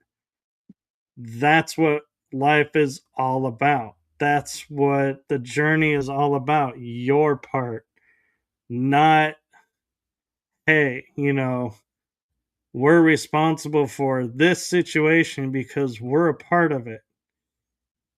That's the key word, a part. We're not the situation. So Right. that's where the clarity came from, is the verbiage, realizing what it really meant and going, aha. And my life changed from that moment on. It's like I no longer took on anybody else's role. And so that's, what I want to share with everyone out there, that's watching this is, you know, if you're struggling, through situations, maybe take a step back, take a breath, and go, are you trying to fix the situation as a whole? Or are you trying to fix your part? If you're doing the whole, good luck to you because I couldn't figure it out. And if you can, kudos to you. But I think you'll be miles ahead if you just focused on your part. But, that's totally up to you how you want to look at it. I'm Mhm. just offering a suggestion. Right. And when I was doing my clinical education, this was way back in the day. Um, I was taught that a lot of trauma in the human brain is because the human victim was born with high ego content and high emotional content. And that's perfectly okay. I'm not judging or anything of that nature. I'm simply, explaining the mechanics behind the scenes. But people who have a lot of ego content and emotional content are more prone to having issues with codependency, addiction, and then brain trauma brought on by different types of abuse and whatnot. And that means also it could result in something as serious as a personality disorder that is formed when the child is quite young, or even CPTSD, complex post traumatic stress disorder. And so this relates to the paranormal because the high ego content, the high emotional content, all of that typically results in a person trying to control an entire situation, like a young child, for example, who thinks that their parents are getting divorced because of something that that child did when it has nothing to do with that person at all. But what I've noticed from listening to non human people talk, like my own non-human friends and companions who live with me, visit me often, etc., and then talking with genetic specialists and different types of psychologists that I work with behind the scenes, there's a completely different situation where um, people who are very low in ego content or who don't have any, so for example, my non-human connections, they don't try to control a situation. They own their part so much that um, it can look as though they're trying to control a situation completely outside of themselves, but instead they take so much responsibility for themselves. They're always trying to see where they can improve in order to assist a situation to a healthier outcome further. And the way it's been described to me is that in other different types of societies, the ones that have a population with a lot less ego content and a lot less emotional content, this biological mechanism works brilliantly as a social dynamic. So both parties are coming to the table to be selfless and to be loving just by default. But if you were to drop someone like that into a society like this, that person would either be probably uh, diagnosed with some type of personality disorder, most likely borderline personality disorder, or having complex post traumatic stress disorder. And so, what I'm trying to say, thank you for coming to my TED Talk, is that the social dynamics work completely opposite. Over there, being authentic and sweet and sincere gets you everywhere. But here in this society, um, it's often quite punished and makes things even worse, especially with high ego content, high emotional content people who are used to being extremely dishonest and manipulating. So those are two worlds that really cannot come together. However, when I'm advising people here how to work with non-human beings, I always say, if your instinct is to lie, if your instinct is to attempt to manipulate, to leave out information, to cut contact, quote unquote, or to try to forcefully cut contact, it's probably going to be in your best interest to do the very opposite. So instead of lying, being, very gently honest and accurate about your experience, your emotions, what it is that you want or need from the situation, and then communicating that clearly. If nothing else, 9.9 times out of 10, that resolves the misunderstanding or the haunting or any ill will, if that makes any kind of sense. So it's part of the shadow work, but it's learning how to integrate with a completely different type of psychology. That's true. And one of the things, too, that, when we're doing work, one of the things that, and I'll admit, I'm even guilty of it too at times, Sure. is we do the work and then like a day or two later it comes up again. And you're like, I just did the work on this.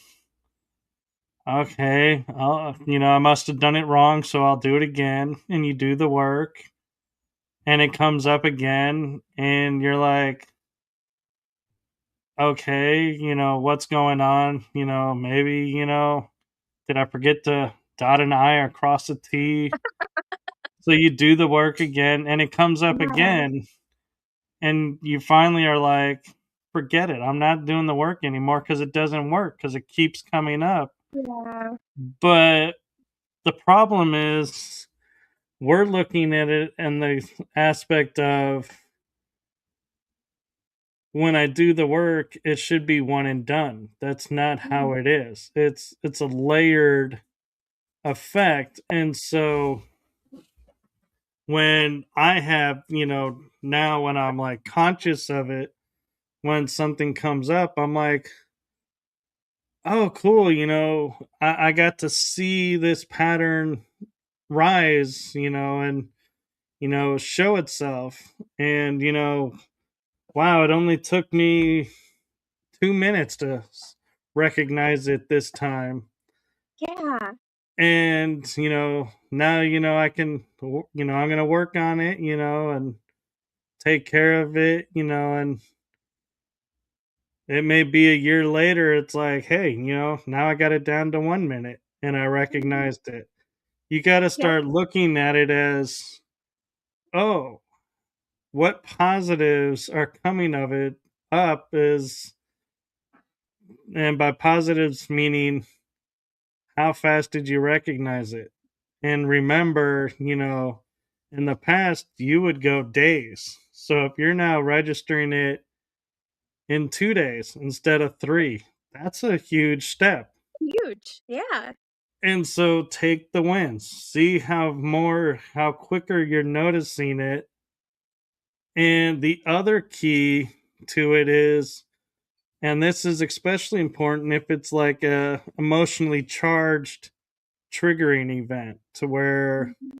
you're in a happy mood, it comes up and you're all of a suddenly in the like ready to fight the world, persona versus happy, realizing you have now seen the scenario rise up and you're like, hey, not only did I catch this, faster, but I didn't get charged. I didn't get Yeah. triggered. So there's another win. And, look, you got to look at everything that's going on in the situation because shadow work doesn't always show up because it's something to work on. I believe it can also show up to show you the work you've been doing is working. I agree. And so that's why we had the free will of, let's say, Tilly said something that triggers me. I can stop and go, you know what? Yeah, that triggered me, but I don't want to work on that right now. And that's totally fine. I don't have to. Just because it came up doesn't mean I have to drop everything and go look at it. Yeah, I can that's look true. at it later and or I can go, hey, Tilly did trigger me, but we still had a great talk. We still, did this and that. So that's a win-win. And maybe there's nothing to look at. And so that's the thing is that I'm trying to make the point of is just because it comes up doesn't mean it's work. It could be coming up for other reasons, and so don't judge the action by past. You got to look at it in the moment and look at where you're at because if you're happy where you're at and you're getting triggered but you're not getting really triggered, you're just noticing it, then you know, I would say to you enjoy it, live it up, and be happy with that and, go on with your day. Or, if you want to look at it, but you don't have to, in other words. Yeah, absolutely not. It's never really a requirement. I mean, unless of course, your life is in danger, then I think it would be wise to look at whatever keeps coming up there. But certainly, yeah, free will is a thing to some extent or another. Um, And something else that I've often been told by non-human peoples is that for a lot of them, free will is measured in their ability to be ego flexible. So, Michael, my dear, you're Michael. You've got just yourself. You have a whole integrated ego and personality. But apparently, a lot of non-human peoples, because they're so low in that ego content, they actually live life as a kaleidoscope, essentially. So they've got many different facets, and this is part of why, according to what I've been told, a lot of them are known in one civilization as one person, and then across the world at the same time, they're showing up as a different person. But at the core of it, they have the same integrated deep inner self with the same morals and the same types of preferences and whatnot, but they project that into completely separate, different egos, different personalities, different even physical manifestations. But that's why you've got all the same exact stories of similar beings all around the world. It's allegedly because it's the same cast, you could say, of handful of non-human peoples who are just projecting a kaleidoscope of different personality and ego levels. Um, Jacques Vallée, Dr. Jacques Vallée wrote about this to some degree, I mean, as much as he possibly could have in some of his books. And so you might want to check that out sometime for those who are listening. Oh, Yeah. thank you, Antonio. I appreciate that. I do think I'm pretty. So I know we've been throwing the term ego around a lot, and Yeah. everybody has different definitions. And I'll be honest, the definition I had when I was little Hmm. is not the definition I have now. It's Right. evolved. And so that's the key too is even though the ego is considered a core element to us, even core values and core beliefs can be changed. They're not cast in stone. And so, yes, Antonio, we are Americans.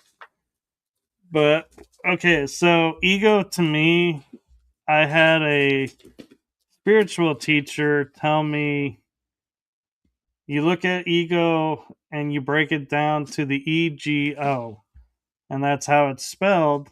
And it's an acronym for Earth Guide Only. It helps you to navigate the Earth realm. So when it's like I learned it and I started, going, okay, yeah, this is going on, this is going on. Well, yeah, this is helping me navigate here, and it is struggling when I go, Yeah.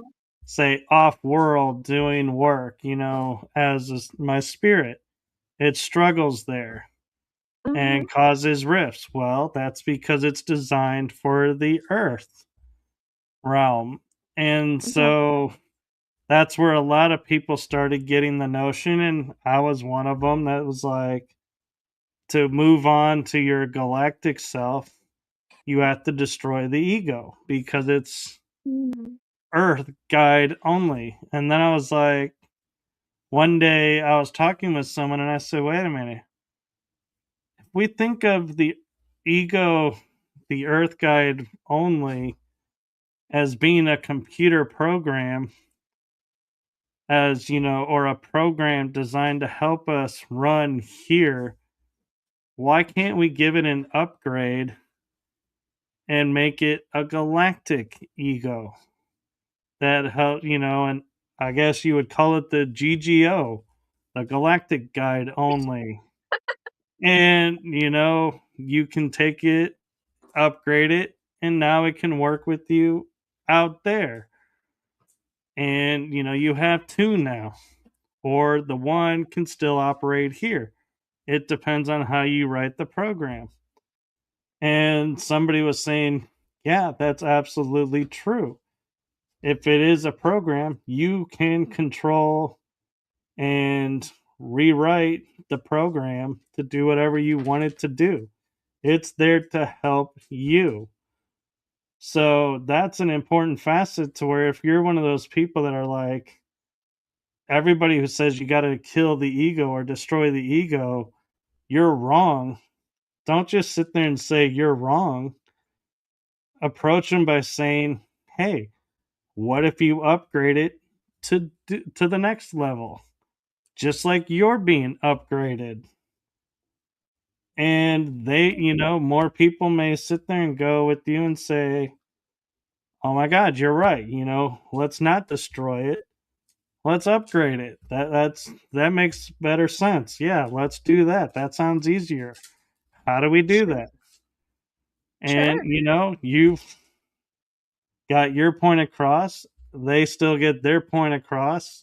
Everybody's happy. But it's the way you bring it and it's the way you present it. And I think the problem when we get into like metaphysical concepts and talking about the quote ascension and everything is nobody knows what it's going to look like, nobody knows how it's going to be, so we're all like vying to say this is the answer, this is the answer. Well, nobody knows the answer, so until we have somebody who actually does it and then comes back and says, hey, this is how I did it, come on, and then more people start doing it and more people start doing it, and then you can say, hey, those people had the answer. Well, until that day comes, and I personally don't think that day is ever going to come where one person has the answer for everybody. It's going to be, oh, well, they did this. Well, what if, I feel like it should be this? Boom, you do it. You do it your way. You take what they did, make it yours. That's what it's all about. Sure. So when I say ego, I'm talking about the clinical definition, which is to say, essentially, um, the story, the inner story that someone automatically tells themselves about themselves and about the world around them, etc., etc. The ego runs on stories, and that's why human beings love stories.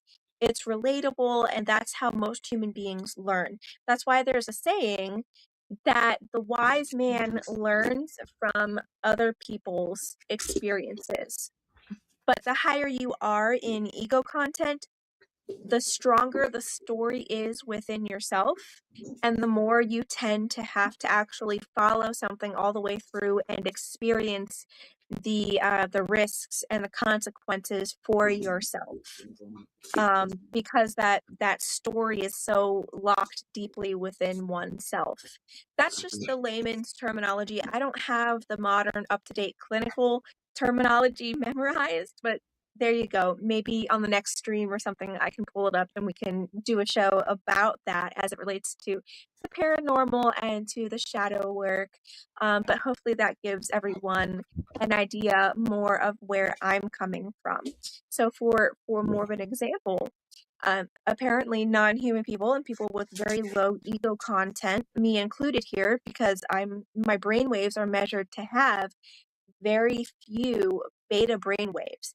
Now, beta brainwaves, those are directly reflective of the amount of ego content that a person has.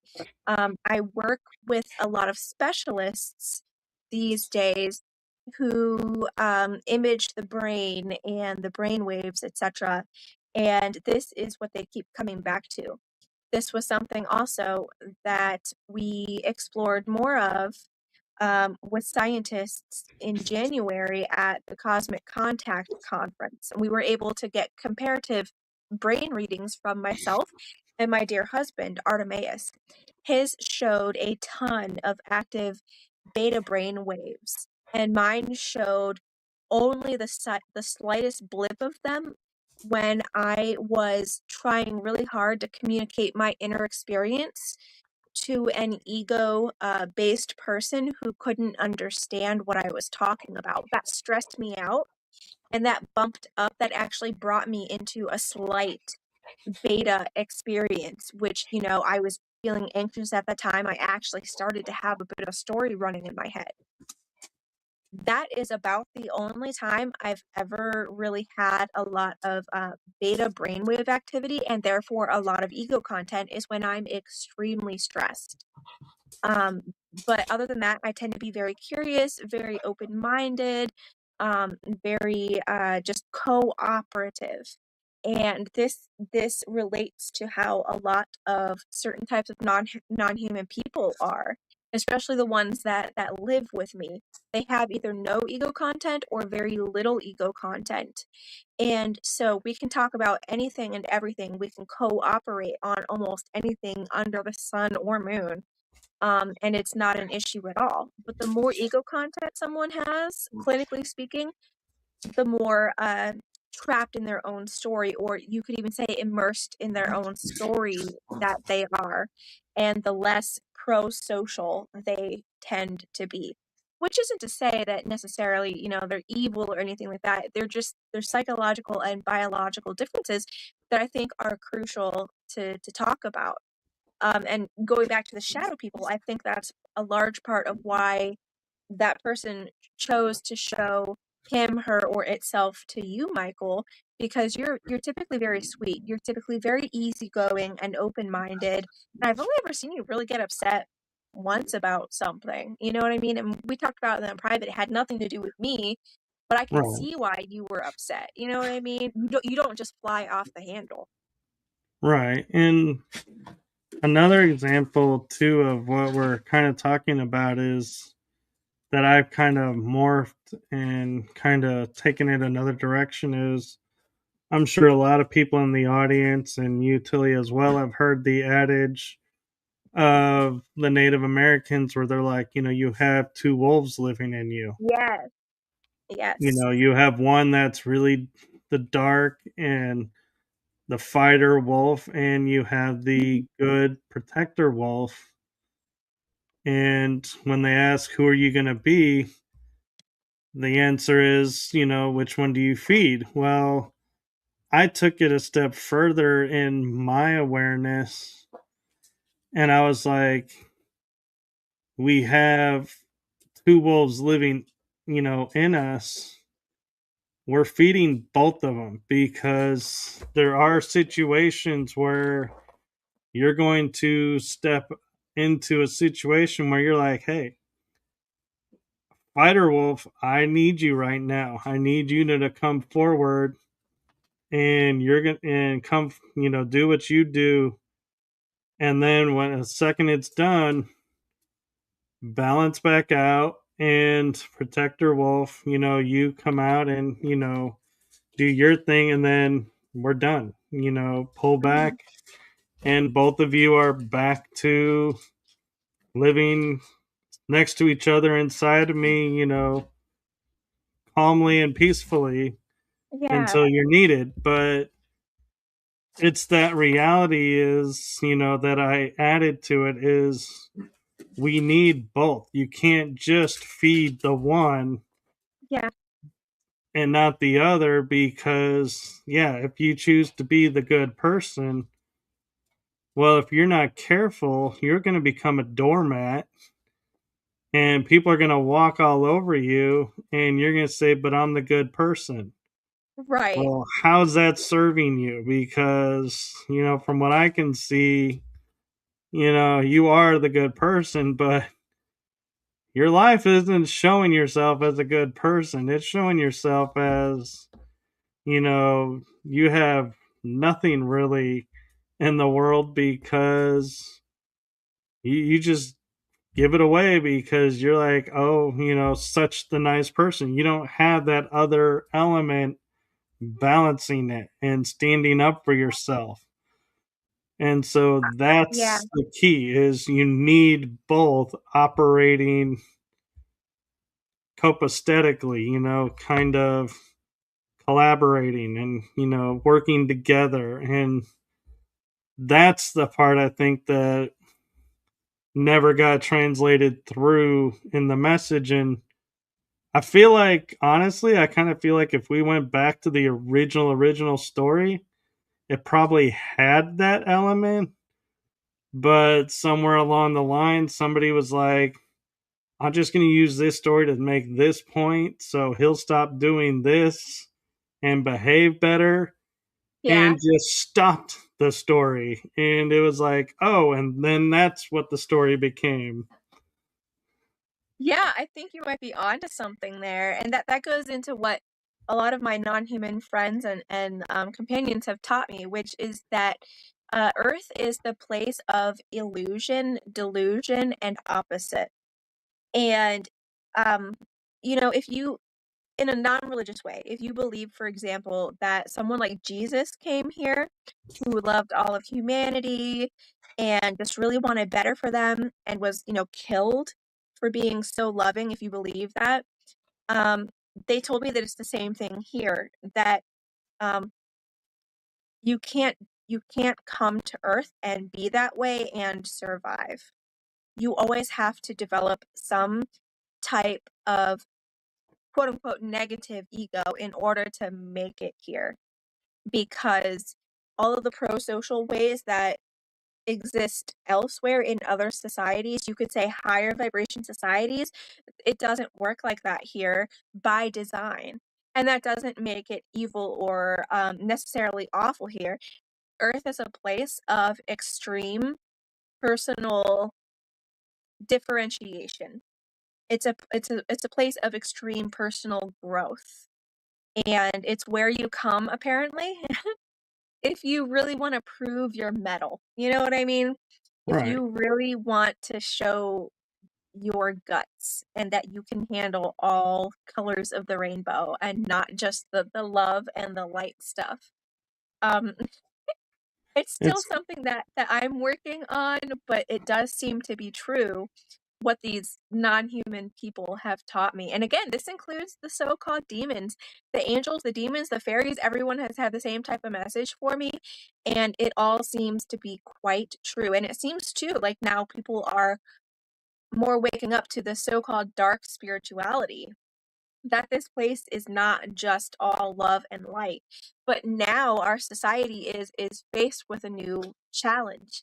How then do we handle these conundrums in a healthy, mature, safe manner, you know? right. It's like we're in the crucible. We're being Mhm. forged, but it used to be, the expression in the old days was, you were forged in battle, or you were Yeah. forged in experience, or you were forged in this or forged in that. Well, today's terms, it's, we're still being forged. It's just a Mhm. matter of where are you putting, your experiences. Like I could say, I was forged through battle, even though I never actually went to battle. I've experienced, almost, I could say probably, almost as bad as, being in physical combat, but I'm not going, to, say, oh, we need to compare. No, that's not what I'm meaning. I'm just saying, everybody's experiences are so different that you can't, we don't judge each other. That's the forging, is you are doing yourself, and I'm doing myself. We're interacting, and that's forging us in our interaction. But we don't need to, go to the swords and axes and guns to, prove who's stronger, who's better. Mhm. The actuality is, when, to me, is when two opposing viewpoints clash and meet face to face and actually leave the ground talking with an understanding of each other. That's the true battle, and that battle has been Mhm. won. But if you leave and both sides are like, oh, they're still doing this to us, and we can never trust them because of this and that. It's like, yeah, you guys kind of missed the boat, and you're gonna see each other again because you didn't see and learn everything you needed to, in my opinion. And that's why it continues, is because somebody inevitably will go, well, but the way they're acting, in the past, I can't do this or that. Well, Sure. that's the problem. You're judging it on the past. The person in charge of the country probably is not the same person who was in charge of the country back then. So chances are that writ, whatever caused the problem, is not a problem anymore. It's gone on and has been unresolved. And so therefore it's going to keep coming around until it is Sure. resolved. Yeah, I completely agree with that. And this is why in my new book, Enchanted Objects, when I talk about resolving issues with enchanted objects, I say that I never recommend charming any object and then using it to stop, for example, some non-human being from entering your space or your life, or to stop any human curses or anything of that nature. So because if you use an enchanted object as a barrier, all you're doing is freezing the relationship that is bothering you. So in my opinion, it's much healthier and usually results in much better outcomes for everyone if the person in question faces it head on and just works through it. That's always been my experience anyway in life, whether it's been a human relationship, a non-human relationship, or anything in between. Freezing it doesn't work, and then insisting that there's still an issue. Typically, it doesn't work. You know what I mean? Like holding the grudges and whatnot. It It doesn't work, in my opinion. is. Yeah, it's like what I would say for guys is we bury our emotions because that's what we've been taught to do. Hmm. And once the container, within us gets full, Yeah, your partner or a friend can come up to you and say something and you just blow. yeah. And it all gets released. And you're like, what just happened? Well, your container reached its maximum. You couldn't stuff anymore. So it's the volcano. It blew up. And it's where the expression, your emotions came out sideways. It's like it's not how they were supposed to come out. Well, it's the only option they had. You had no room left, so to speak. Mm-hmm. So it's like the Sure. body just let it out. And unfortunately, that person is going to be the brunt that takes it. And it's like, and I'm guilty of it still a little bit. And when it happens, I go up to the person that I blew up to and I just say, hey, look, I'm really sorry that, you didn't deserve for me to blow up like that. And I shouldn't have blown up like that. It's just you happened to be the catalyst that overflowed what was inside of me and just emptied everything. And so I'm truly sorry. Didn't mean for that to happen. It's Mm-hmm. just this comment that you made just put me over the threshold of what I could hold. And so I'm Sure. sorry it came out that way, Sure. but this is why. And, you know, I'll work on, not having that happen again. And that person, if they're the true friend that they are, will say, hey, yeah, I kind of knew you were in that boat and I could have said it in a better way or, reacted in a better way. But yeah, I accept your apology if you accept mine.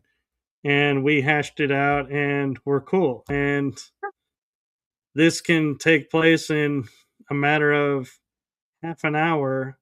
And I was joking with my friend last night on the show because women will say to guys, you need to work on your emotions. Well, we work on our emotions differently than women do. And so in that Mhm. half hour, we processed everything.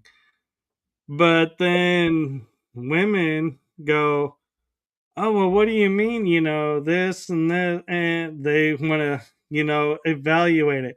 Oh, how Mhm. did this get? And we're like, you realize you're making us bring it back up. Sure. That's not cool. And so I was saying to her, it's great that, women are, getting together and working on bringing their voice back. But it's a little unfair when the women say to the guys, you need to, understand where I'm coming from and understand how I'm looking at it. And I said, but here's the caveat to that statement. Where can guys go to see that and learn that? There isn't anywhere right now, really. And so it's like that's where I think relationships clash is yeah, women have a place to go to share what women do. Mhm. Guys have a place to go where guys do what they do. The guys and girls don't get together and say, "Hey, this is how we hash. This is how we communicate." Yeah, Okay, that's let's true. learn both. So it's like, yeah, that's the problem. Everybody works with their own and expects the other person to magically understand Sure. how this works. And it's like, and she was like, yeah, you raise a great point. There is nowhere where both sides talk through something, and unless you go to like clinical therapy, which even Yeah. that I think is like, eh, that's not what I'm looking at. And so that's and so that's something just keep in mind, if you're a guy who's having trouble relating with your alternate partner, remember she doesn't know how you think and how you operate because there's nowhere for her to learn it. And vice versa for the ladies. There's Yeah. nowhere for your opposite to go, oh, since I took this course on, understanding this, I get where you're coming from now. Yeah, we don't have those courses. Mhm. That's true, yeah, and for me, it took years for me to understand where Artemeaus was coming from because our brain states are incredibly different and unique as compared to each other, but, working with a lot of the specialists that I do now, I'm finally getting to learn everything I've ever wanted to know about how ego-based people think and feel and speak and whatnot, stuff that regular therapy just isn't going to cover. You know what I mean? And I'm Yeah. so grateful for that. But I agree that there's always a divide too when it comes to the sexes because a lot of the time, thinking patterns and stuff like that, they are. Um, a lot of the time they're inborn. It's a genetic type of difference. So therefore it's hard to I think cross those lines in the sand for other people unless you really do have someone that you can talk to about that. And I do hope that in the future we'll be able to foster more conversations like this between of course different type of species about different with different types of sexes. It really just depends, but I Yeah. think it's important if we're going to learn and grow in the society. Now, I know that I had mentioned bringing on or I'm sorry, bringing up some other stories since you had told yours. I thought maybe some of the listeners might like to hear a few other experiences that people have reported back to me on. Do you mind? Oh, please share. And yeah, and just, I mean, this is the Tilly show, so Yeah, okay, very cool. So I am an author, and I've never really been blessed with the ability to draw. So I've been learning, of course, over the last year, but I have had the honor and the pleasure of working with a fabulous artist. Her name is Faye Peahen. I absolutely adore her. She helped me to illustrate the first Tales from the Rift book. And as many of you may or may not know, I have had my own health journey. I have porphyria, so I'm definitely allergic to the sunlight. I've gotten onto a new treatment. I've gotten into specialists. I'm doing far better now. But during the time of getting this book ready for publishing, I really was not doing well in a few different ways. And my dear illustrator was just an absolute gem, a true angel during this time. And there was one particular morning where I woke up when she and I hadn't been talking for a while just because of my health issues and whatnot. And I just really felt the urge that I needed to message her and check up on her and let her know, like, hey, I haven't forgotten about you. We're still working on the project, etc., etc. And I messaged her, emailed her, and she got back to me shortly after. And she said that it would have been at exactly the same time that I was thinking about her and thinking of contacting her. And that entire hour, right before I sent the email, she said that there was something very clearly going on in her bathroom behind the closed bathroom door. And it had only begun right around the time I woke up and I was thinking about her, and it stopped a few moments after I had sent her that email. So she said that she physically heard, her and her spouse physically heard someone in the bathroom rummaging around, looking, probably shuffling through the things on the countertop. I can't remember. I think she said that someone had turned on the water or had been messing with the toilet or the shower, but she said it didn't feel threatening or anything of that nature. She said, if I remember her email properly, she said it just sounded like someone being curious, like someone being nosy. And that's a thing that I've had happen with a lot of people. Like my companions may go to check up on someone. Sometimes they'll report back to me, sometimes not. I don't have any control over that. I'm not asking any of my friends to go spy on anyone. It's just something that happens because my companions do tend to be nosy. And another time, this was actually pretty recent too. If you guys know about Outer Limits magazine, I am a columnist for Outer Limits magazine. My friend Chris Evers, he runs that publication. Fabulous dude. I really adore this guy. And he has asked me to write for every issue. And I had sent him a whole bunch of articles. And I forget when this was. This was a few months ago. He was working on putting an ad into the magazine for me for one of my books or for my website. I can't quite recall.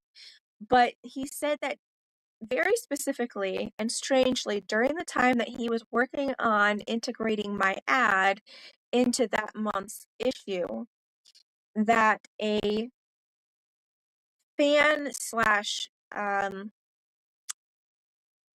purifier nearby him turned itself on and began to operate itself out of nowhere. And he said that this, if I'm remembering properly, he said that this thing can only be operated via remote control, and the remote control was on the other side of the room. He said that this has never happened before. He's never seen this kind of machine do that before, and it only happened when he started working on putting my ad into the issue, which I found very curious because he was fulfilling a deal that he and I had made. He was honoring his part of the bargain that we had struck, which of course that always touches my heart when people keep their word with me because it's pretty rare here in my experience. So he came back, he immediately reported it to me. He sent me a picture and we chatted about it a little bit. I got his permission. I put it up online as a post on Facebook. I tagged him on it and we talked a little bit about that. So, people could interact with that. But that's another good example of things that happen. Sometimes my friends and companions, they go visit other people, especially at key moments. There are some really nice positive stories that I get. Sometimes there's some really negative ones, and then other times it's just a funny story. But those are two ones that come to mind. Do you have any thoughts? Well, I find it interesting, like, you know, the fan, for example, the purifier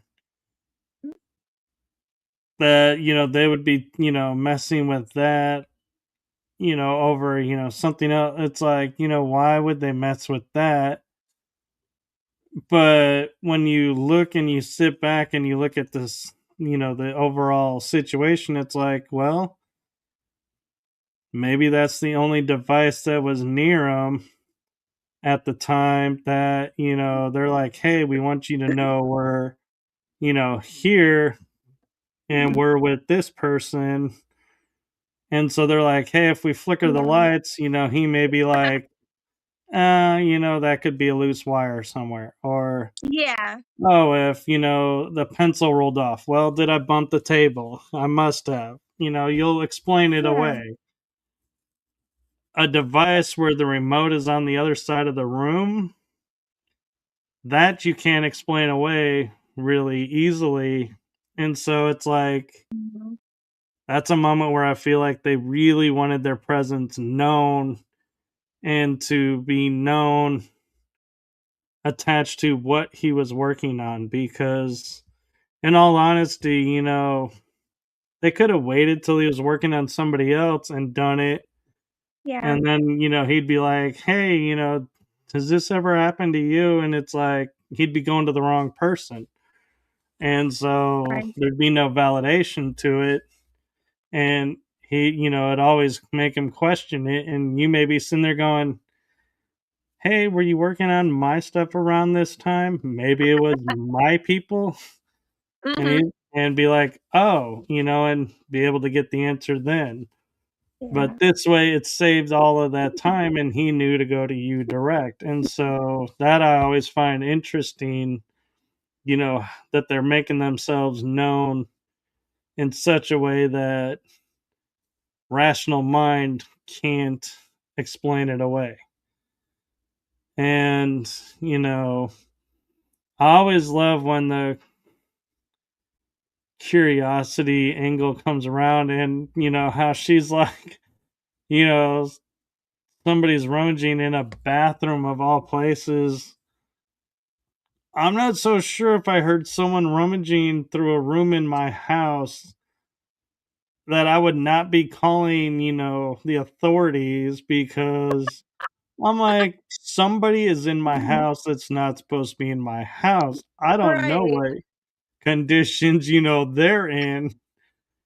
I need to think of my safety. And so I would rather look stupid for calling them over, a raccoon or something, or, an Yeah. animal got in theirs maybe, versus, if someone that meant harm because of the condition they were in, it's like, oh, that it's too late once they open the door and, that's that. But I also, though, look at it in the aspect of because they kept calm, it's like that spirit or whoever was in there was eluding the energy of we mean no harm because they overrode their sense of survival because like I said, your first reaction is call Mhm. 911, someone's in the house.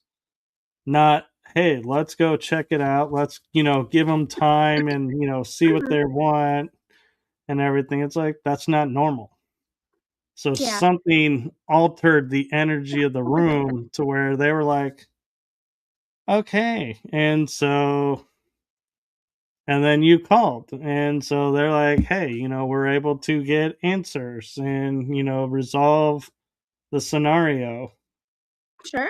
But yeah, I mean, that's the thing too, that's interesting about her story is the energy around the situation was altered, which is what makes it paranormal, because paranormal is something that's unexplained, and nothing can unexplain how you're hearing somebody in your house and you go, okay, someone's in the house. That's cool.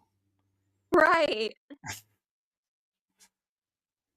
Yeah, I agree, and that's something that pops up a lot in many different types of non-human encounter stories, especially when it comes to the Fae and even some types of angelic or demonic encounters that the person doesn't panic the way that they normally would. And my dear illustrator, she's, I think anyways, a total sweetheart, and she doesn't really seem to panic very often at all. She said that after about the hour was up, she and her spouse just went and opened the door because they were really curious about what the heck was going on in there. And of course, they didn't find anything. And they said that nothing escalated after that. It was an odd, interesting experience. And then it seems like everyone just went about their way and their day. And that's usually how it goes, living with these types of friends and companions in the house.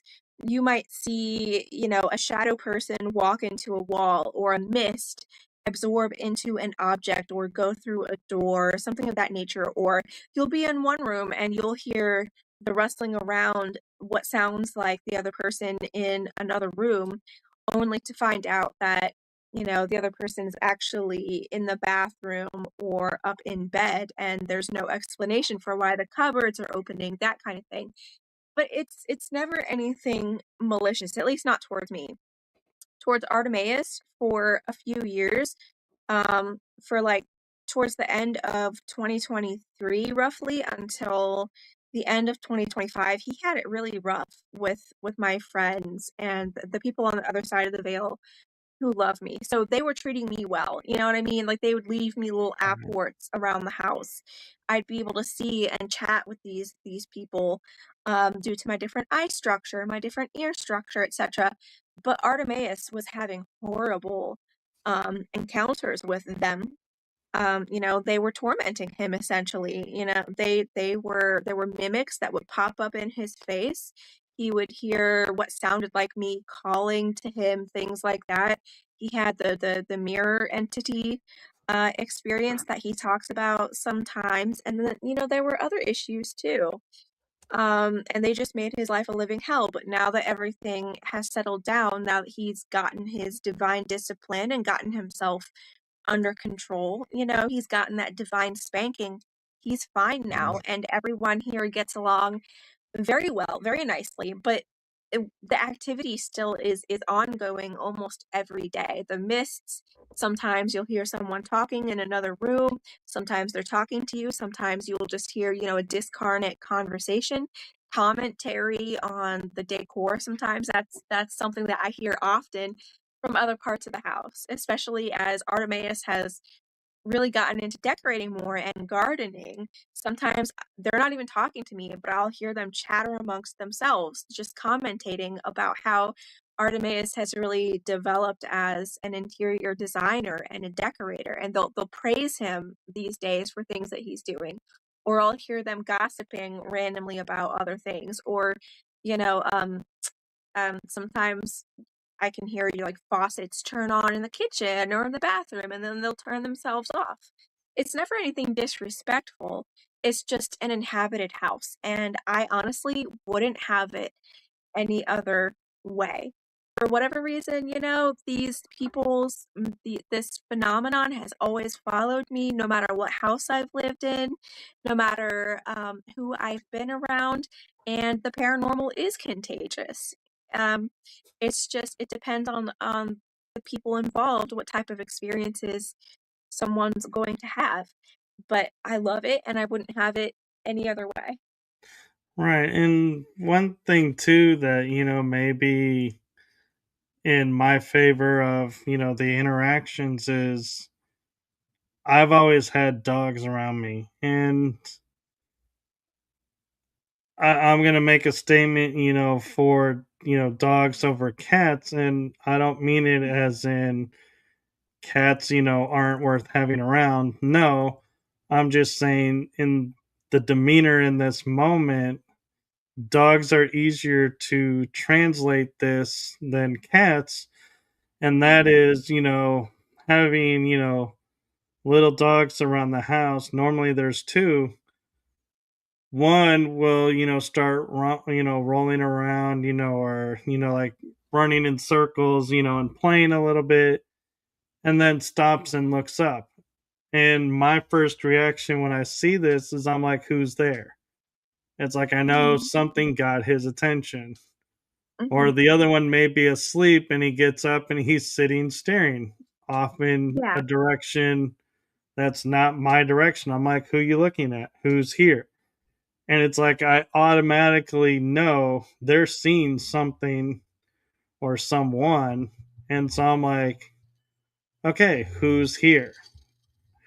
Versus, cats, they do whatever they want whenever they want. So you can't really say, oh, this cat all of a sudden, started looking off somewhere. It's like, well, yeah, that's what cats do. And so I can't guarantee you that that's somebody there. But Sure. dogs don't just, wake up and go and stare at a wall. It's like that's not a dog's normal activity. So Yeah. that means something has caught their attention. So Mhm. that's why I say, having dogs always around, I know if I don't feel someone being there, somebody is there because of the dogs. Yeah. And so that, and the fact that I acknowledge they're seeing someone, I almost wonder if, your guys that they're coming around, maybe at that time masking their energy are like, oh, he still knows we're around because he knows and is aware of the animals and their reaction to us. So he's in tune through them. So okay, yeah, he knows we're around. Don't know Sure. where, but I know they're there. And so it's Sure. like, oh, it's another way that he's more in tune to the environment than other people may be, just because I noticed something and interpret it that way. It doesn't mean I, through all my work, am like, oh, normal people are here. I'm over here because of my awareness. No, it could mean actually like more like this, just slightly up on the scale, but it doesn't make me better or worse than anyone. It just shows if I can be aware, so can you. You just have to look and notice things and not Sure. just look and go, oh, hey, the dog's looking at the wall again. Maybe we need to take him to the vet and get something checked. It's like there's something wrong with him. It's Yeah. like, no, it's probably not anything wrong with him. Yeah. Yeah, I agree. It's funny, I have a cat, Bonbon, and she sees stuff pretty frequently around the house, and she's like, "Eh, anymore." She doesn't care very much.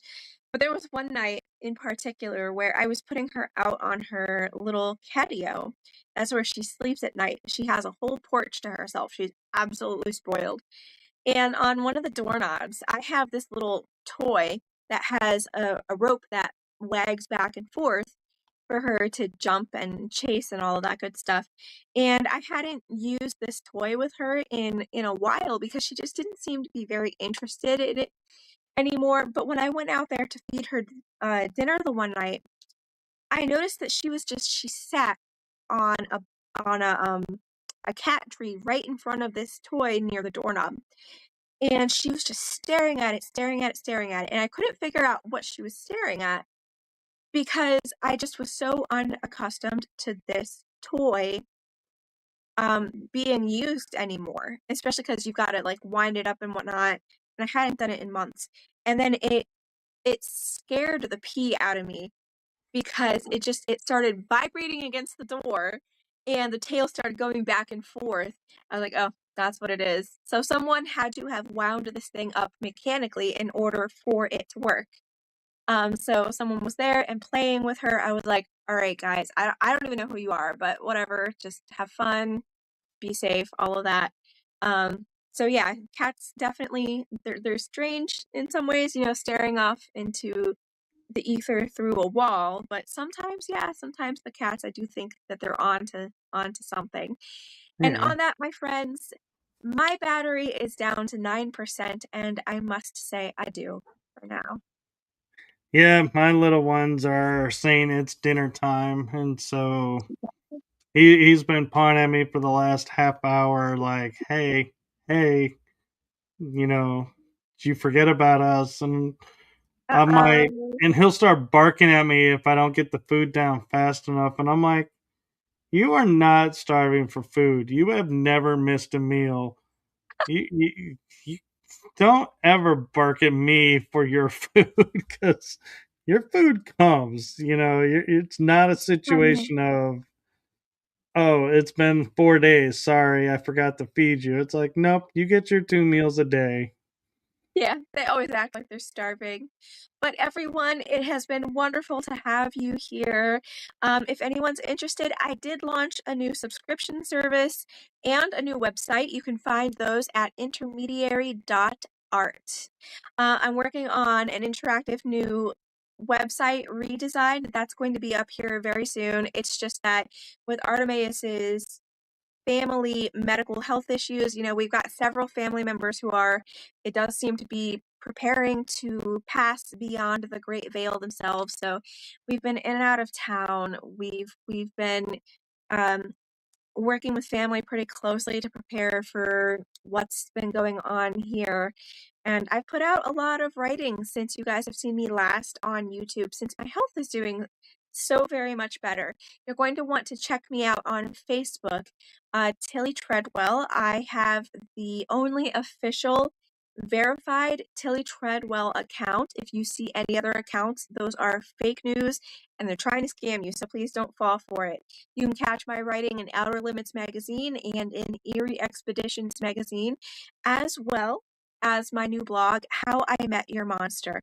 And if you want books, I have a few series going. There is the Cat New series. So the Cat New Tarot is out. The Cat New Fairies is coming later this month.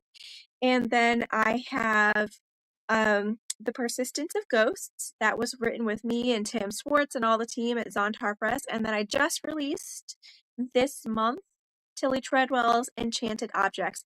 I have a lot more coming for you. I hope that you'll join me on this weird walk home. Michael, thank you so much for having me. I can hang out with you for a moment after we're done here if you like. But to All everyone right. else, we love you. Merry morning or magical midnight. Bye. Yes. And have a great adventure, everyone.